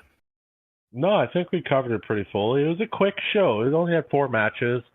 But it was more of a setup show. We're getting close to Backlash. They're trying to get all their matches in line for Backlash. So they did what they had to do. The matches were solid. Nothing crazy, but yeah, it's a good SmackDown. Yeah, that's about all I got on that, man. And then before we get into Monday Night Raw, I did want to mention TNA Rebellion happened over the weekend. And the only thing really to add to that was Moose versus Nick Nemeth was the main event match. Moose retained the TNA Championship, but Matt Hardy showed up. Broken Matt Hardy showed up, so that's a very interesting thing on TNA. But he did state on Twitter that he is still a free agent and he can go wherever he pleases. Broken Matt Hardy though, RK, you a fan? I've always been a fan. I'm so bad. It's late. We're doing this way out of whack. I worked 12 hours today. I'm tired. Broken Matt Hardy. I missed the original run of Broken Matt Hardy in WWE. I was not watching at the time. I saw clips here and there. I thought it was a cool thing. Matt Hardy's always been the more. I mean, the character wasn't stable, but I want to say Matt Hardy out of the Hardy Boys has always been the more stable, steady guy in wrestling. He has a mind for wrestling. If you listen to guys talk about him, he really loves the industry and he always has crazy ideas. This Broken Matt Hardy thing was a fun time from my understanding in WWE. It was different. It coming back here, maybe it's a little tease to what we might get if he's part of the Wyatt Six. I would love to see it. He'd fit into it obviously very well. But yeah, like you stated, he's a free agent. He's going to show up where he wants to show up until something gets figured out. Yeah, man, I'm down with it. Up next, the Monday Night Raw from April 22nd. This is the Raw that we will determine the new Women's World Champion in a Battle Royal. There is a World Tag Team Championship match to get to, and a bunch of other cool things. Gunther returns as well. We open the show with Jey Uso addressing the crowd in Columbus. Damian Priest interrupts him, talk about their history together. Uso says Jey tells Damian he's only the leader of Judgment Day because Rhea got hurt. He also calls Priest Dominic Mysterio's bitch, which was pretty funny. Funny way to open up Raw here, RK, with Jey taking shots at Damian. I still don't think he's gonna beat him at Backlash, but man, maybe Jey comes out on top. What do you think? Jey is on top of his game right now. He is super over. I would love to see Jey and Jimmy get back together. We already said that Jimmy's injured. But I would love to see Jey and Jimmy get back together, but it's not a bad thing if they don't, because Jey is a singles superstar right now. He's on top of his game. The banter with Damian Priest here was good. It was funny. And you know what? Damian Priest, I thought he would just be a temporary holder of the title, but I don't think so anymore. I think Damian Priest can carry that title for a bit, and he makes it look good. I love everything about this. The fight between them, the battle, the match is going to be good. It's going to be a great match. I'm digging it, man. Everything about it. Up next was a pretty good match for the World Tag Team Championships, as we discussed when we talk about SmackDown. The new Big Gold Tag Team Champions. Awesome Truth defending against DIY. The Awesome Truth, Miz and R-Truth get the win over Tommaso Ciampa and Johnny Gargano. Pretty good match. I think it was the ending that kind of piqued my interest. Was they went to shake hands and Tommaso would not shake hands, and I actually love every second of that. Why would I shake hands with somebody that I just lost my title chance to? And that's the way I look at things. I know the sport you should shake hands, but this isn't Ring of Honor, motherfuckers. This is WWE, and we're building stories around here. And I want the heel Tommaso Ciampa from NXT back. RK, what do you think? Yeah, I can agree with that. I mean, I wasn't going to go quite that route with it, but I can agree with that. I didn't mean to go that hard. But I'm just saying. Tommaso as a heel, Johnny Gargano as a heel. I mean, I didn't realize how big of a Tommaso Ciampa fan I am until he did that, and I went, man, I loved NXT heel champion Ciampa. Whew. It could work. And I think it might need to happen because DIY they've been on an upwards trajectory, but they've kind of stalled now because. What do you do with them? Do you give them the titles, or do you just keep giving them losses here? I think a heel turn for the group. They've been doing this, babyface regeneration X thing for a bit now. It's cool and all, but I think you got to turn them heel and give them the titles. They'd be a great tag team champion. Mm-hmm. I think they'll get it. They'll get it. I think that you need to get there with them because you have them stalled now, and if you have them stalled for too long, they're going to start going down with the fans. So I could even see them. Well, we'll see it obviously as we record. The WWE draft is happening on SmackDown and Raw, so we don't know where DIY will end up. Obviously, protected champs are protected by their brand, but if DIY stay, I could see him maybe actually going heel. Ciampa heel work is great. Gargano could be a good heel as well. He was in NXT for a little bit. Maybe they turn heel, and that's how they get the titles. But I think you're right. I think eventually, though, I said it, but I think you're on the right path. And I mean, when you really think about it, did you think Awesome Truth would really even hold the title this long? No. It was a feel-good moment at WrestleMania for Truth to win his WrestleMania match. But they're a novelty act if you really think about it, right? Yeah. They're not. I don't feel them as champions. I R-Truth love is the way fact. better in the comedy spots that he gets in. Yeah, and so is Miz. True. Miz is. I mean, he's a great wrestler, but Giant balls. his mic work is so good. So yeah, it just feels like a novelty act. It's cool and all, but I think the belts would look better on somebody else. I was gonna skip over this next part, but I do want to bring it up. We did mention in the news, or we brought it up that Dominic Mysterio had an injury that he sustained, which is maybe Tommy John, maybe not. We don't know. He said he's not getting surgery, but he can't compete. So Santos will take his place in his match. He was taking on Andrade, and Andrade I think is teaming with somebody, or it's a one-on-one match. I don't remember. But Priest tells Dominic and JD McDonough handle their business. Kind of still setting the seeds here for the Judgment Day split. RK. Yeah, it's gonna happen. It might be sidelined a little bit by the injuries. Or maybe it's going to speed it up. It's possible they might have to speed it up. It just I don't know if it's gonna have the same effect now if they speed it up because the whole thing really would be Rhea and Dom splitting first, I think, and then that kind of drives the wedge through the rest of it. Or I mean, I guess you go the angle now. Finn Balor, he released that tweet that it's been 10 great years in WWE and I ain't going anywhere. So he's signed a new contract. That's great news for WWE. That's great news for Finn Balor fans.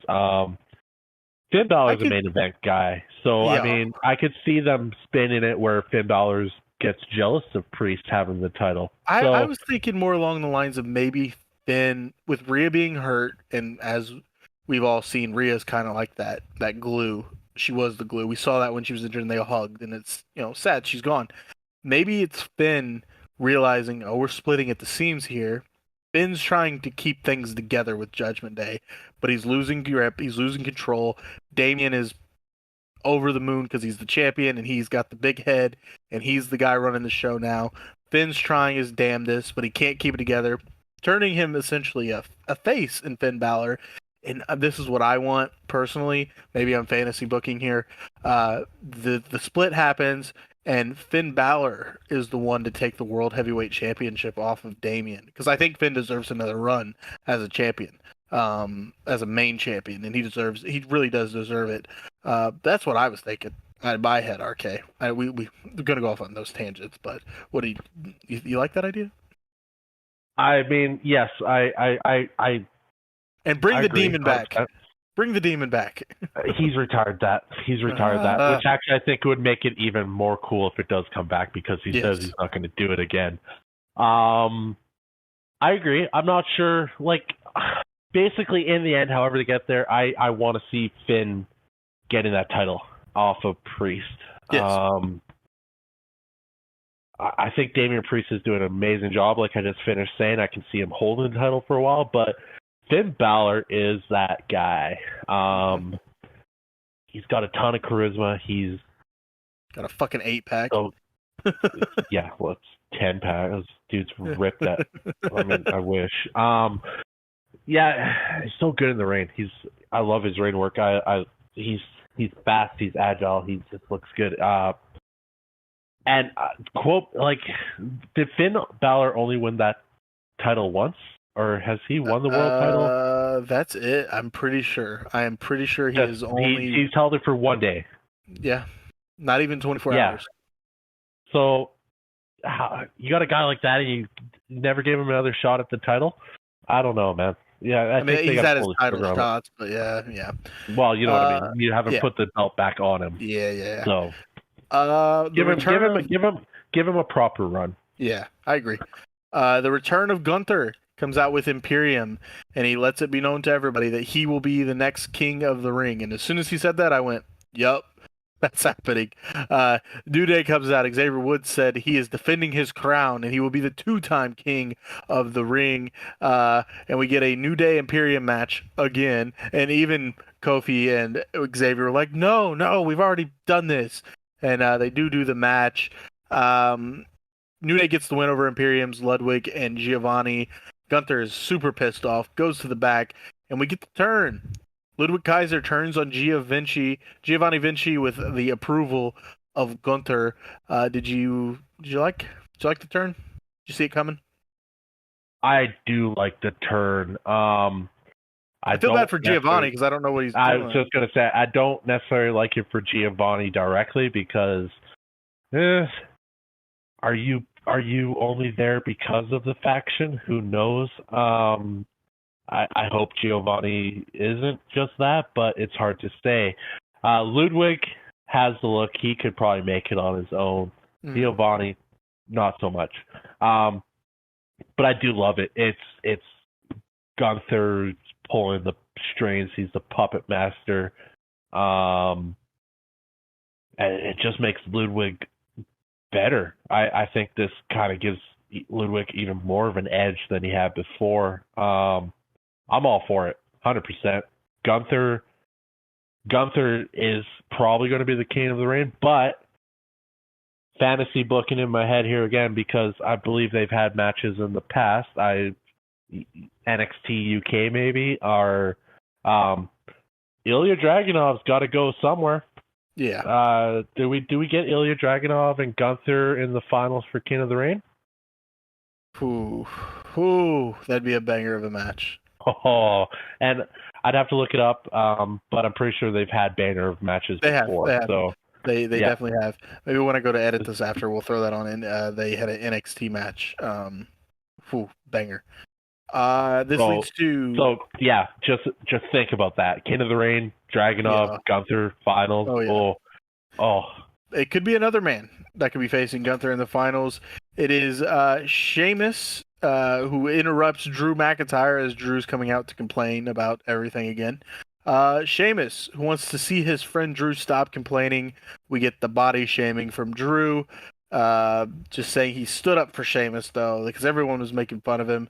But Drew's gonna sit down and he's gonna watch his friends back. Sheamus is set to take on Shinsuke Nakamura. Sheamus does get the win.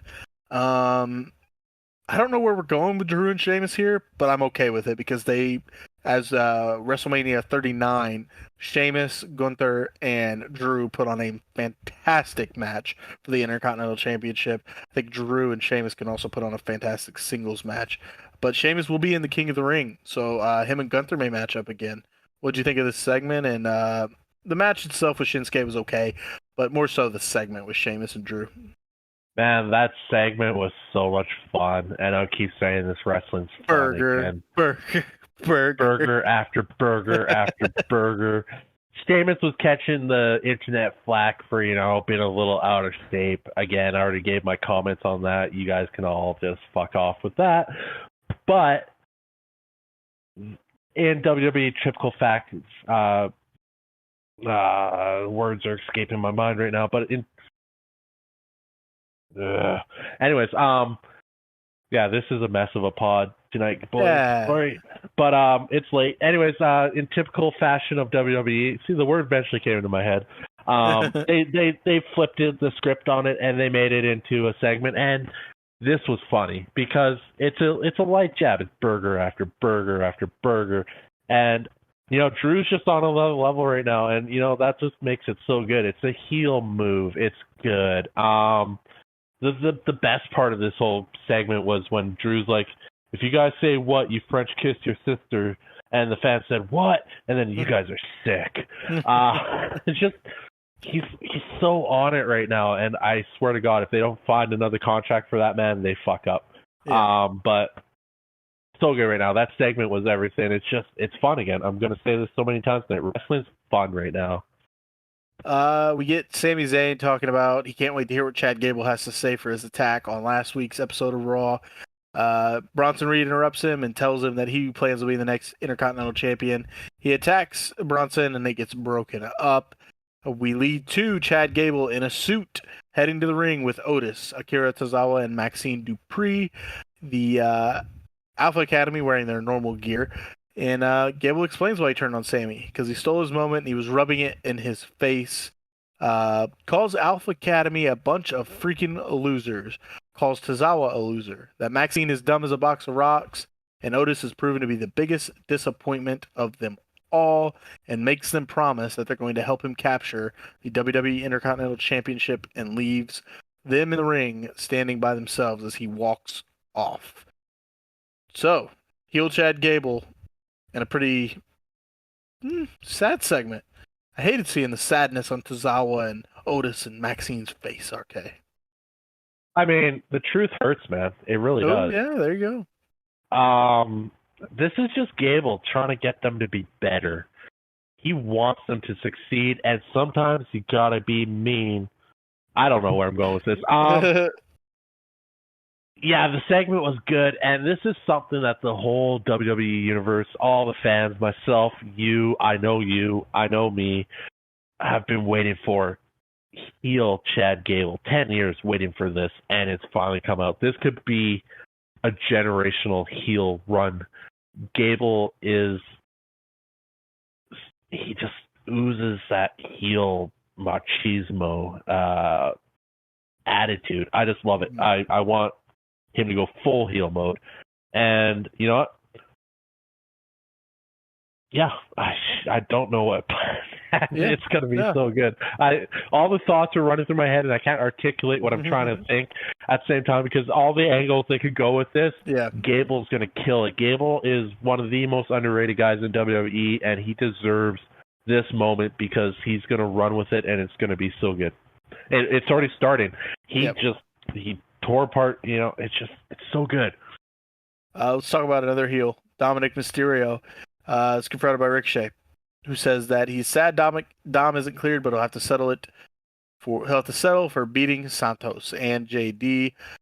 But then we get a stare down between Dominic Mysterio and Liv Morgan, and then we cut to commercial. Any thoughts on that? I mean, it's his new mommy. It's his new mommy. Maybe. Liv said she wanted to take everything from Rhea. 100%, and it would work because Rhea's out right now. She could sweep in there, steal Dominic away from the. Yeah, I don't know, man.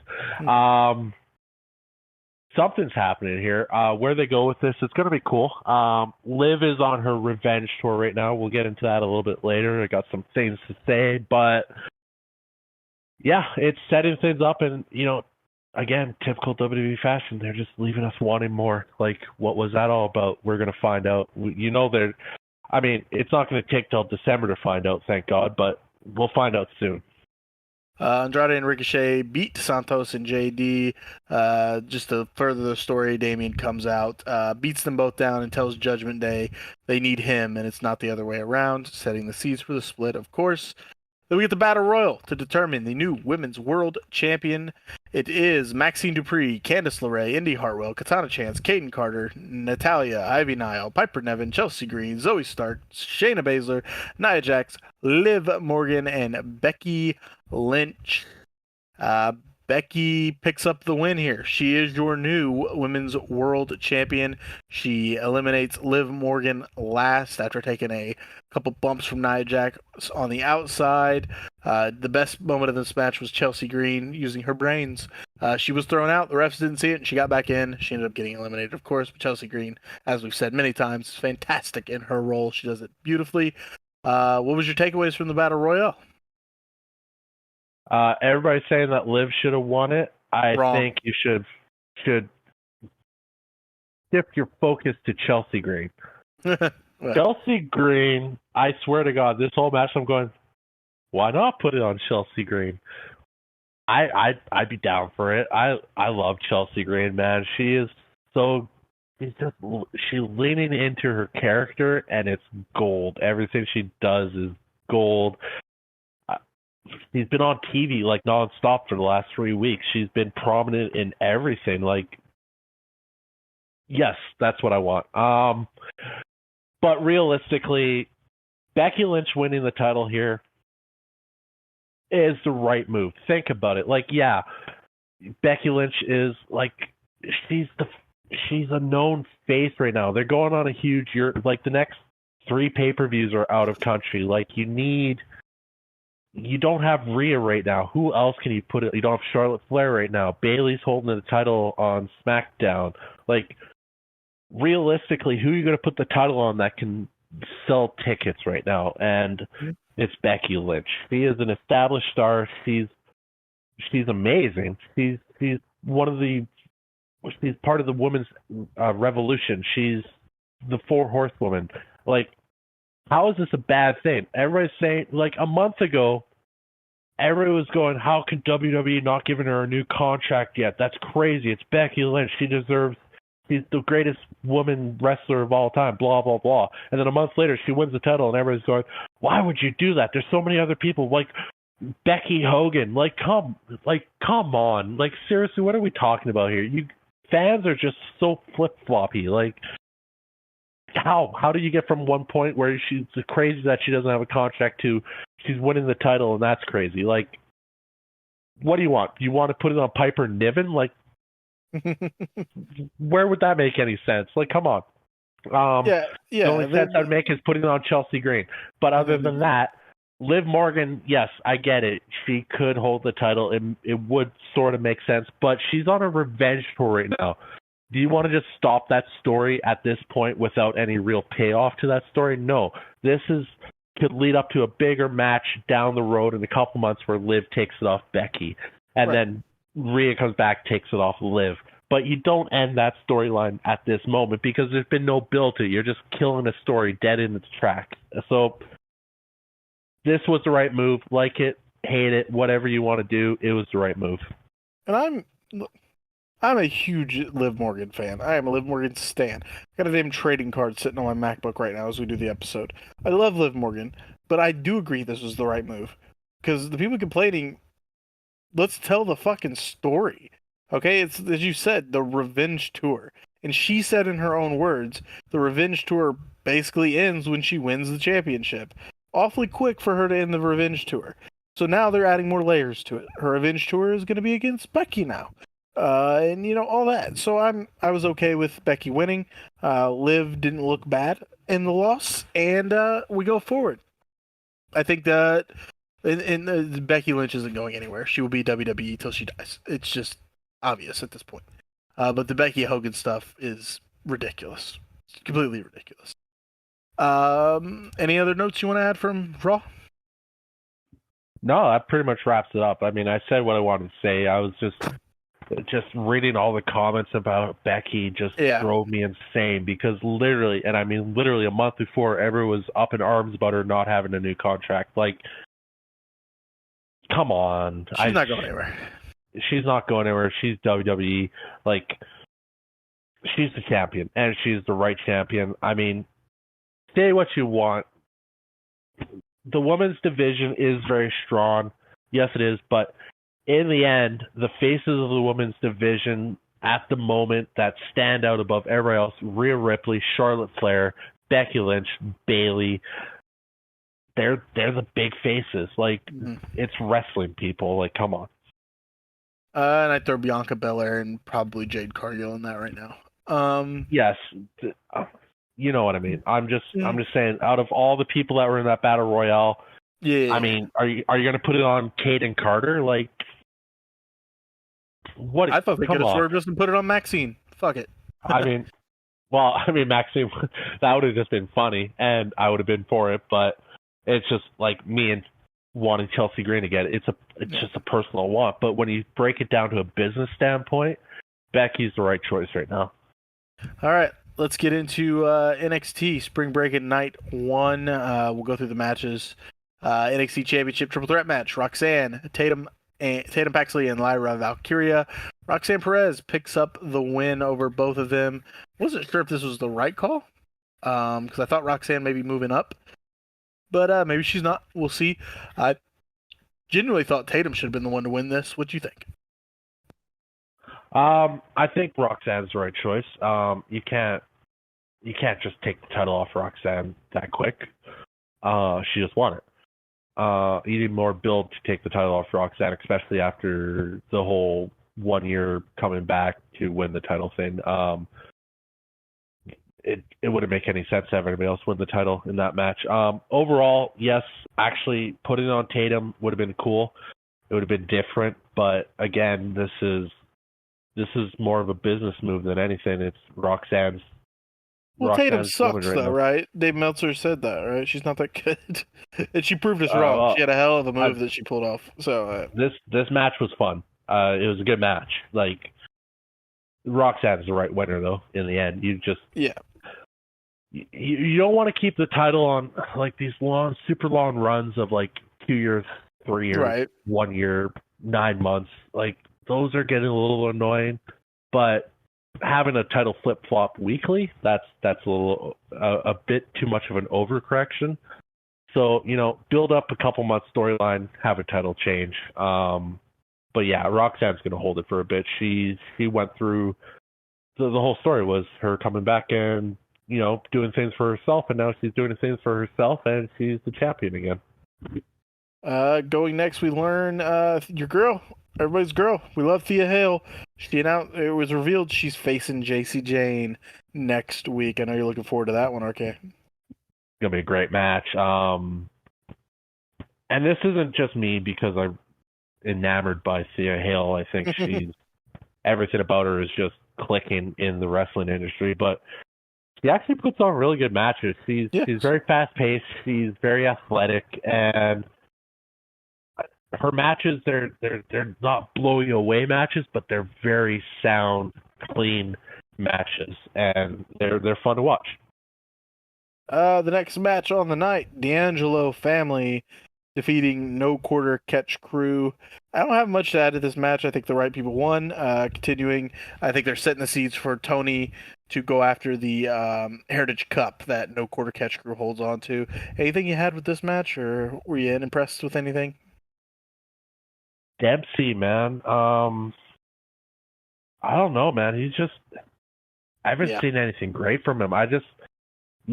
These legacy runs, everybody, it's going to happen. Randy Orton, Dempsey, Dominic, anybody's a legacy. Obviously, they want to be in the wrestling industry. If you're Cody Rhodes. Cody Rhodes.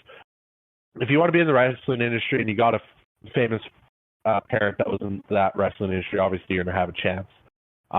Nothing against Dempsey personally, but he just needs more work. His promo skills are lacking from we saw last week. His in-ring skills this week, I'm just not buying it. Not saying that he can't figure it out, but it's not there. I'm not enjoying what Dempsey's doing right now. Let's push forward to what we thought was one of the coolest moments of the night. Sol Ruca defeating Blair Davenport in a beach brawl. And really the only talk we had coming out of this match after watching it was that finisher from Sol Ruca, the Soul Snatcher, which was a flip cutter something. Man, it was breathtaking, man, wasn't it? Yeah, springboard backflip into the cutter. Damn. The only bad takeaway from that move is Davenport could have sold it a little better to make it look a little bit more damaging. She kind of just flopped on it, which is fine. But I think a move like that deserves a higher sell, like we saw tonight with Carmelo on the drop kick with that 360 flip. So that kind of sell can make that move look even better than it already does, and that move already looks phenomenal. It's the best cutter in the industry. I mean, Cody cutter, no. Oz cutter, no. The Soul Snatcher, that's the cutter. Beautiful. Like Ospreay, watch that match, learn how to do that move. Your cutter gets 20 times better. Yeah, no, that's the only takeaway. The match was fun. It was a beach brawl match. I don't know. They were hitting each other with foam boogie boards. It looked fun. Blair Davenport got thrown into a pool of balls. Soul surfed on top of her. It was fun. It was a fun little match. But yeah, that finisher, oof, I got to see more of that. This leads us to Lexis King taking on Baron Corbin. After earlier in the show, Lexis brought a farewell basket to Baron Corbin, and Baron was like, "What the hell is this?" And the funny point was Baron saying that, Lexis, there's no way your beard is real. Lexis does get the win over Baron Corbin. This seems like the typical Baron Corbin going out on his shield in his last NXT match before entering the draft. The match itself was not that great. I'm still not 100% sold on Lexus King. I think he's got it, but he had to win with a low blow into his finisher. What'd you think of Baron Corbin's? It is his last match because I can announce he was drafted to SmackDown. But that's other than that. What do you think of his final NXT match? Uh, yeah, it was nothing special. I'll die on this shield is Lexus Kane should become Brian Pillman Jr. and just feed off of that. Yeah, I that's had to it. mute myself there for a second, but yeah, it was nothing special. Obviously, Baron Corbin. Yeah, it was announced after SmackDown tonight that he has been drafted back up to the main roster, which is I feel where Baron belongs. He had that rough patch, but in the end, Baron's been a really solid journeyman for the WWE. He's a good wrestler, and given the right gimmick, he can run with it. He's shown that in a hell. He ran with that happy sad Corbin thing for Yes. months, and I mean it wasn't the greatest thing at times, but it wasn't horrible. It was fun, and yeah, I'm glad to see him getting his shot back up on the main roster because he's a good wrestler. Him and Braun as tag, they look so dominant together. And I know you got to push Braun as the next singles guy up in the main roster, but I mean, maybe we get a little, special reunion and one last tag match up on the main roster or some shit. But yeah, happy for Baron. And overall, yeah, the match wasn't great. Lexus he needs more work. He definitely has the potential there, and I think he can figure it out. But I think that final push would be Brian Pillman Jr. Become the loose cannon, become the lunatic man. Let's do it. Leading to our main event for night one of Spring Break-In, Johnny Gargano, the Diamond Mine of Julius Creed, Brutus Creed, and Ivy Nile, New Catch Republic, Pete Dunne and Tyler Bate. They're in the crowd to watch the main event. A lot of old NXT faces showing up to watch Ilya Dragunov defend his title against Trick Williams. Both of them are interviewed right before they go out to the match, where Damian Priest appears and wishes Ilya luck and says, "How you doing?" to Sarah Schreiber. Trick Williams gets the interview by Brian Saxton before the main event. Says he would not be the people's champion if he loses, and he promises he will whoop that Trick. Trick Williams defeats Ilya Dragunov with the trick shot knee to become the NXT champion. He will stay in NXT. Dragunov hands him the title after the match. They embrace, and man, this was a pretty good moment. That place was rocking. Trick Williams, your new NXT champion, and the finish of the match was beautiful. And people were saying, "Oh, they stole it from Osprey and Bryan when they both went for Trick going for the knee and Ilya going for the Torpedo Moscow," but it's actually a callback to before when they faced for the NXT title when they went for that and Ilya got it. And this time, Trick got the upper hand. What'd you think of Trick Williams becoming the NXT champion? Well, I'm going to touch on what you said there. Is they're stealing stuff from AEW? No, maybe. That's such a weak argument. AEW still shit from WWE all the time, and we're going to WWE see did that. it first. Trick and Ilya did it before Bryan. Yeah, and you said that. I know. I'm just saying that's just a weak argument all around. Whether WWE actually steals plot devices from AEW or vice versa, both companies do it, so it's a weak argument. AEW did it on Dynamite this week, and we'll get into that. But obviously, the outcome of this match was never in doubt. We all knew Trick was winning it. Ilya's primed for the main roster. He didn't get drafted tonight, but he's 100% getting drafted on Monday. There's no doubt in that whatsoever. It was a good match. Trick is unbelievably over. He's not the most polished wrestler in the world. He's still working on that, but he is over. Capitalize on it. He is that champion that is going to just draw crowds. So, yeah, it's the right move. It was a good match. It was fast-paced, hard-hitting. Ilya, once again, proved why he belongs on the main roster. He looks so good in this match. But in the end, Trick's your new NXT champion, and he's probably going to be the champion for a little bit here. This will bring us to our final results of the night. AEW Dynamite on April 24th. Jack Perry and the Elite open up the show. Security trying to stop Jungle Boy from being there. Matthew and Nicholas say, nah, he's with us. We get the start with Chuck Taylor coming to the ring to make his decision. Is he with Trent or is he with Orange Cassidy? Trent attacks Orange, says that he's sorry that he didn't turn on him sooner. Chuck kind of teases he's going to give a big hug to Trent, but then he calls him a piece of shit and challenges him to a fight in the parking lot. What'd you think of this one? Man, there was a second there where you're like, is Chuck T gonna turn on OC? And you're like, oh no, but the right thing happened. This is gonna set up. I mean, this could set up this. This is going somewhere, and it's gonna be good. The payoff is gonna be good.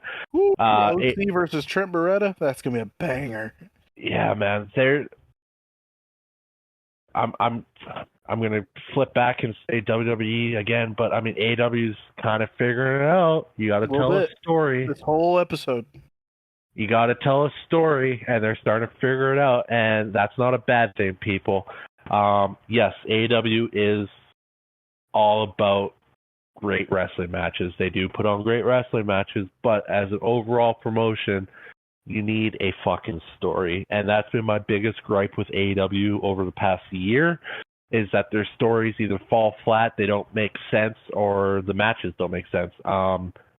These kind of build-ups, the storytelling, just adds another level to a match. If they can figure that out, potentially they do have a better promotion than WWE, because they do have some of the best wrestlers in the world. And if they can tell a compelling story behind those wrestling matches, it's only for the best. Up next, the newly crowned AEW champion Swerve Strickland will be taking on Kyle Fletcher in a World Championship Eliminator match. Still really don't know what that is. But this match was pretty good. It was interesting. Swerve didn't really get a promo or anything to start things. But him and Kyle Fletcher put on a pretty good match. What did you think of this match, RK? I did. I don't like it. Not so much the match itself. The match was fine, but I don't like the fact that somehow you've made your AEW champion the least important thing on Dynamite. Yes. He should have been opening up the show. He should have been featured front and center of this show because he just won the title, but you just kind of have him in a throwaway match. I didn't like it. Nothing wrong with the match. The match was decent, very, very decent match. The whole setup. How do you not promote this guy as the face of your company right now? Like, it's just mind-boggling. And they do that one thing with OC, Trent Beretta, Chuck T, where I'm just like, yes, story. You're telling a compelling story here. And then you just have Swerve, your brand new AEW champion, in a throwaway match. I don't like the angle. Yeah, I kind of agree with you on that one. He does pick up the win. We'll get into the next match. Mina Shikara taking on Anna Jay. Mina gets the win. The match itself isn't what we want to talk about. It is what happens after. Anna Jay attacks Mariah May and Mina before they can celebrate the win with their champagne. Tony comes out, saves Mariah. And then Serena Deeb comes out and says she wants to face Tony for the AEW Women's World Championship next. So we kind of have 3-ish people that maybe Tony will have next. We have Serena Deeb, obviously, calling her shot. Mariah May, we don't know yet. Maybe she's going to turn on Tony. And then Anna Jay, I think, deserves a chance as well. What do you think here with all the kind of chaos that happened with the AEW women?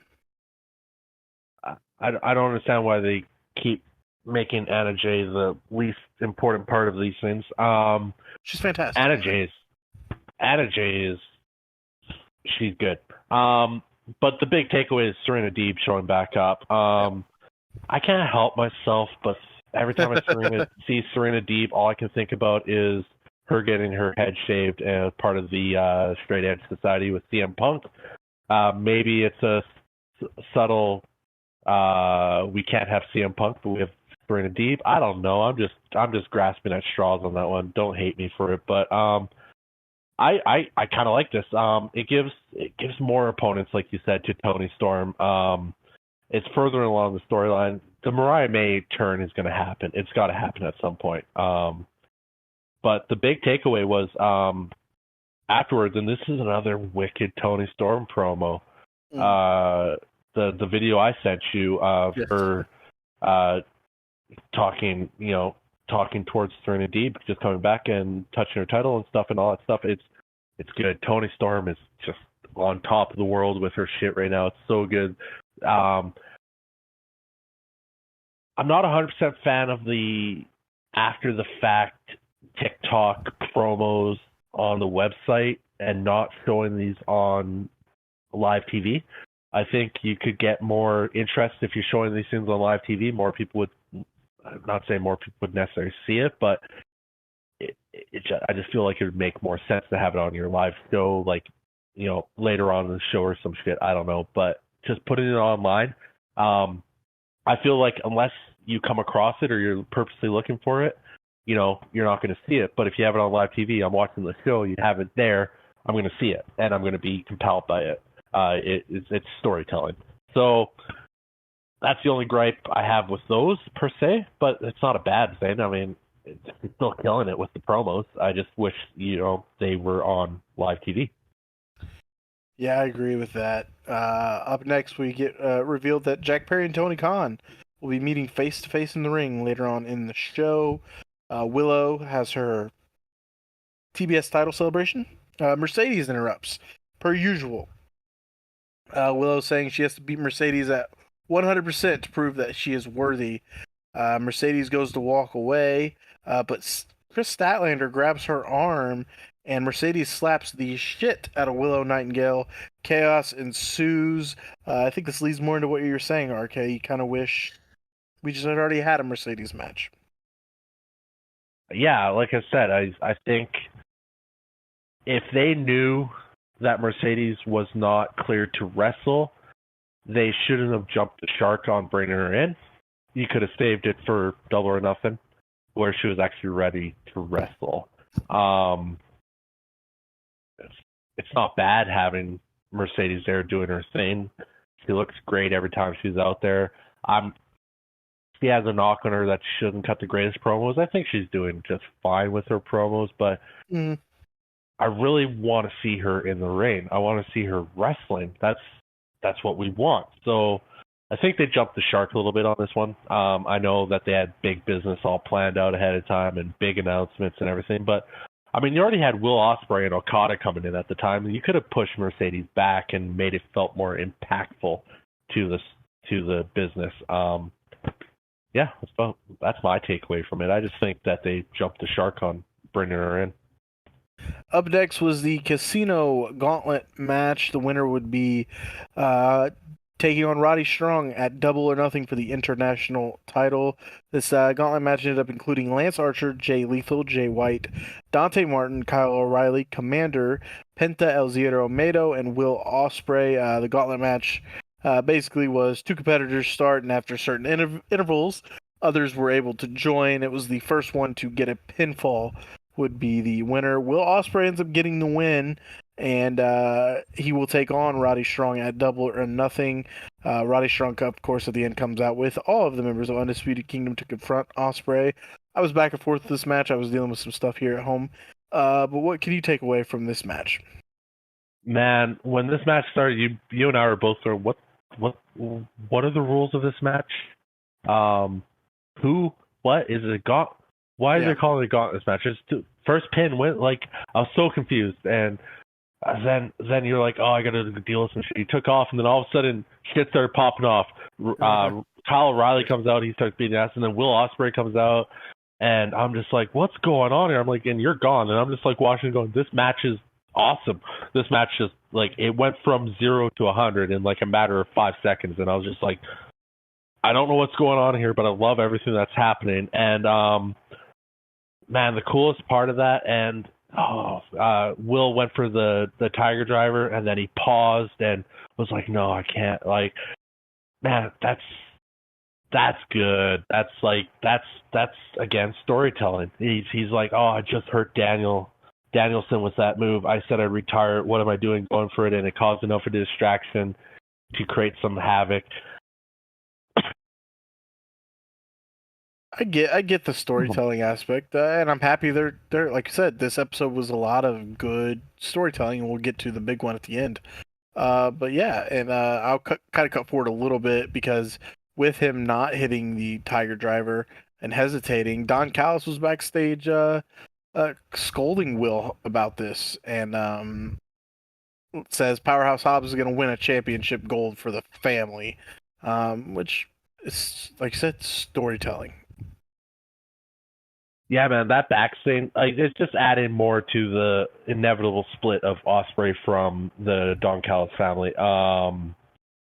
Even Fletcher is like, "What do you complain? He won the match." It's just like, well, Yeah. that's not the point, like just the seeds are being set. But I enjoy this whole angle. It's taken from the previous match of where he hurt Danielson to where he tried to go for the move and then he paused and he sold it really well, and I was just like, oh, that's good. Mm-hmm. And then the post match interview with Renee there, it's all just coming together and it's just creating this aura of just excitement about everything that's going on with it. So just keep up with it. And this is why you gotta. This comes back to you gotta explain these things ahead of time to people to get them to tune in, because this episode of Dynamite, outside of the Swerve Strickland shit, is been a great fucking episode of Dynamite. I was gonna kind of glance over it, but I will mention it, of course. We have the Learning Tree, Chris Jericho. He's got a new theme song, new Titantron, all that good stuff. Takes some shots at Taz, Shibata, and Hook. Says Hook should have listened to him because everyone who comes through the Jericho Vortex comes out better.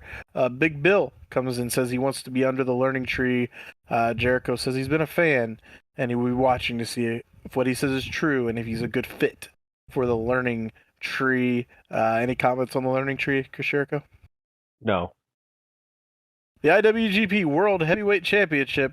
Jon Moxley defeats Powerhouse Hobbs to retain. Of course, he retains. There's no way that they were giving it to Powerhouse Hobbs. This match, it was a pretty good match. Moxley's incredible. Moxley's fantastic. Can't wait to see his matches defending that against Ren Narita and then hopefully Shota Umino coming up for New Japan. What do you think of the IWGP World Heavyweight Championship? Love Jon Moxley, one of my favorite wrestlers. Good match. The result was never in doubt. Right. This just goes back to what I was saying, though. They featured the IWGP, another promotion's main belt, as your big match of the night. Yeah. Over your own world championship in a throwaway match earlier. It should have been flipped. I get it. Jon Moxley winning the IWGP Championship, huge moment in his career. It's another promotion's belt. What are you doing? Your belt should be front and center. You got the first African American male to win your championship. Why are you not showing that as your main event? Like, just you had it backwards. Taking nothing away from Jon Moxley and Powerhouse Hobbs, they put on a good match, but you should not be putting other companies' belts over your own. Yeah, I agree with that 100%. Honestly, this match maybe should have opened the show, to be fair. But let's get into the real ending of the show and something that you are a big fan of. Jack Perry, Tony Khan, they have their face-to-face in public. Perry saying the only thing he's ever wanted is what's best for AEW. Asks Tony to reinstate him. They embrace. Little celebration. Perry gets a little sly smile. They raise each other's hands, and Tony Khan gets punched in the stomach by Jack Perry, the Elite come out. They're like, "Whoa, what are you doing?" They tease that they're gonna hit Tony with the EVP trigger, and they laugh it off a little bit. But then Okada convinces him to hit the Meltzer driver. They hit that little pile driver onto Tony Khan. He is left in the ring with everybody coming out to check on him. Even Shad Khan, the owner, his dad, the owner of the Jacksonville Jaguars, comes out to check on him. What a way to end AEW Dynamite, RK. All right, so this is I guess a few things to say about this. So this is where people saying that WWE steals AEW's shit. Sorry, boys, but this has been done before. Stone Cold Vince McMahon. I believe that a certain episode of Raw that featured Stone Cold beating up Vince McMahon was what broke the 83-week streak of Monday Night Nitro beating Monday Night Raw. So nonetheless, it's been done before. So we can just put that to rest. Doesn't mean it's bad. I'm not saying that AEW is wrong for using that storyline for their own use. I'm all for it. I loved it. Just stop saying that WWE steals AEW stuff, because the same shit can be said about AEW. That's all I gotta say about that. Get to the actual everything about this was so bad and so good all at the same time. There's so many things that I was like, whoa, like, come on, Tony, sell that shit. He got hit in the stomach, went down, took like 2 seconds, like, oh wait, my stomach, oh, it was so bad but so good. He was in shock, man. Yeah, 100%. It's like, did I just actually get hit? Like, so good. And then taking oh man, it was the Meltzer driver, so good. The Okada stuff, I love this shit from Okada in there. He's like in between, like, whoa, guys, you're not actually gonna eat. Oh, okay. And then the thumbs up and everything's good. And then I love that what Okada did there, what Tony did. Just fun. It was fun. It was. And then the aftermath of the Bucks saying, we're bringing back AEW to what it was supposed to be and all this stuff. Like, that it was and this was we learned her in the middle of the show, which I kind of glanced over because of this reason, because I wanted to tie it together.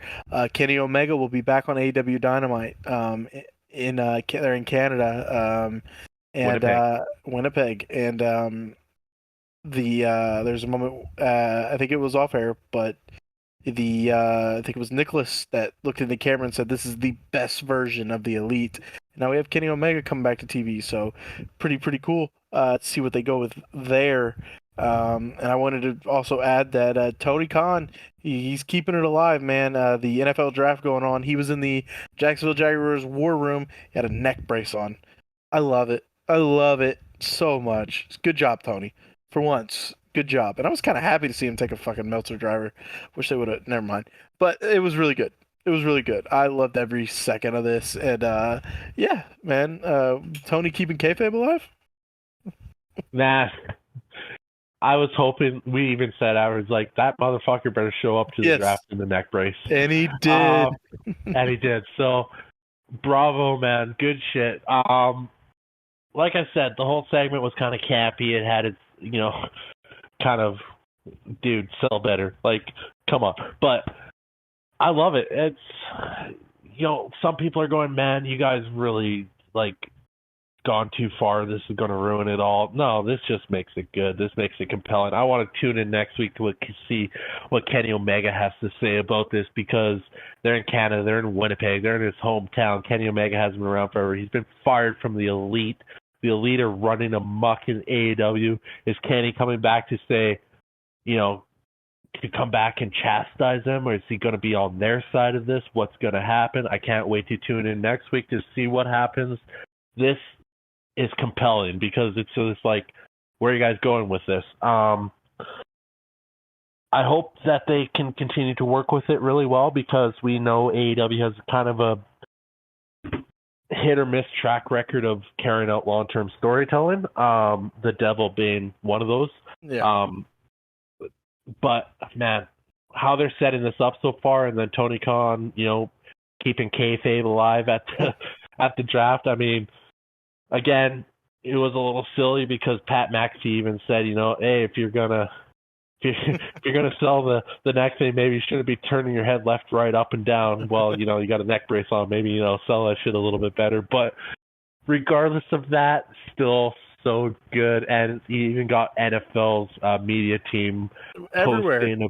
posting that Tony Khan has a could have broke his neck. Like, it's so good. I love it. This is the kind of shit you need to keep people entertained and engaged. Yeah, that wraps up AEW and this episode. Looking forward to next week's where we get to break down the results of the WWE draft currently ongoing. We kind of spoiled a couple things because we watched it.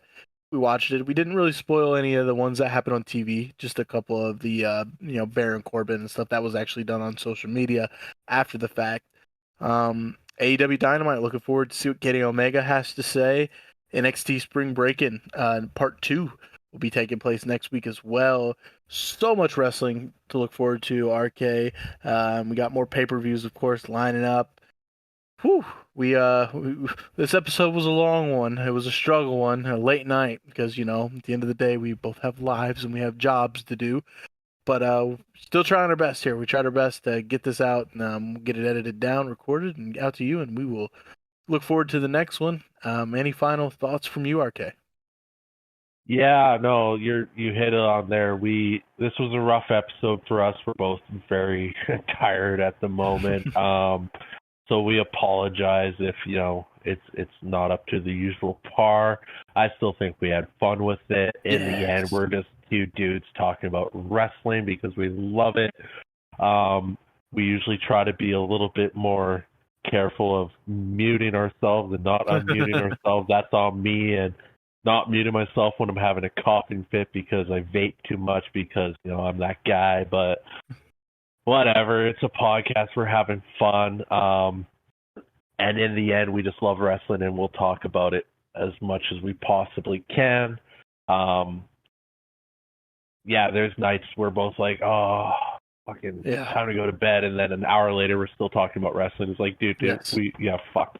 Anyways, so yeah, thank you for to all the people that do tune in, check us out, listen. We appreciate it. Hit that subscribe button, like the episodes. And feel free to leave comments if there's things you want to hear us talk about, or you just want to call us out on some of the shit we say. Have at her. We're all for the engagement. We'll talk back at you, and we're just here to have fun and give our opinions. If you got your opinions, send them at us. We'll have a chat about it. So in the end, we appreciate you guys, and we just love doing this. So thank you.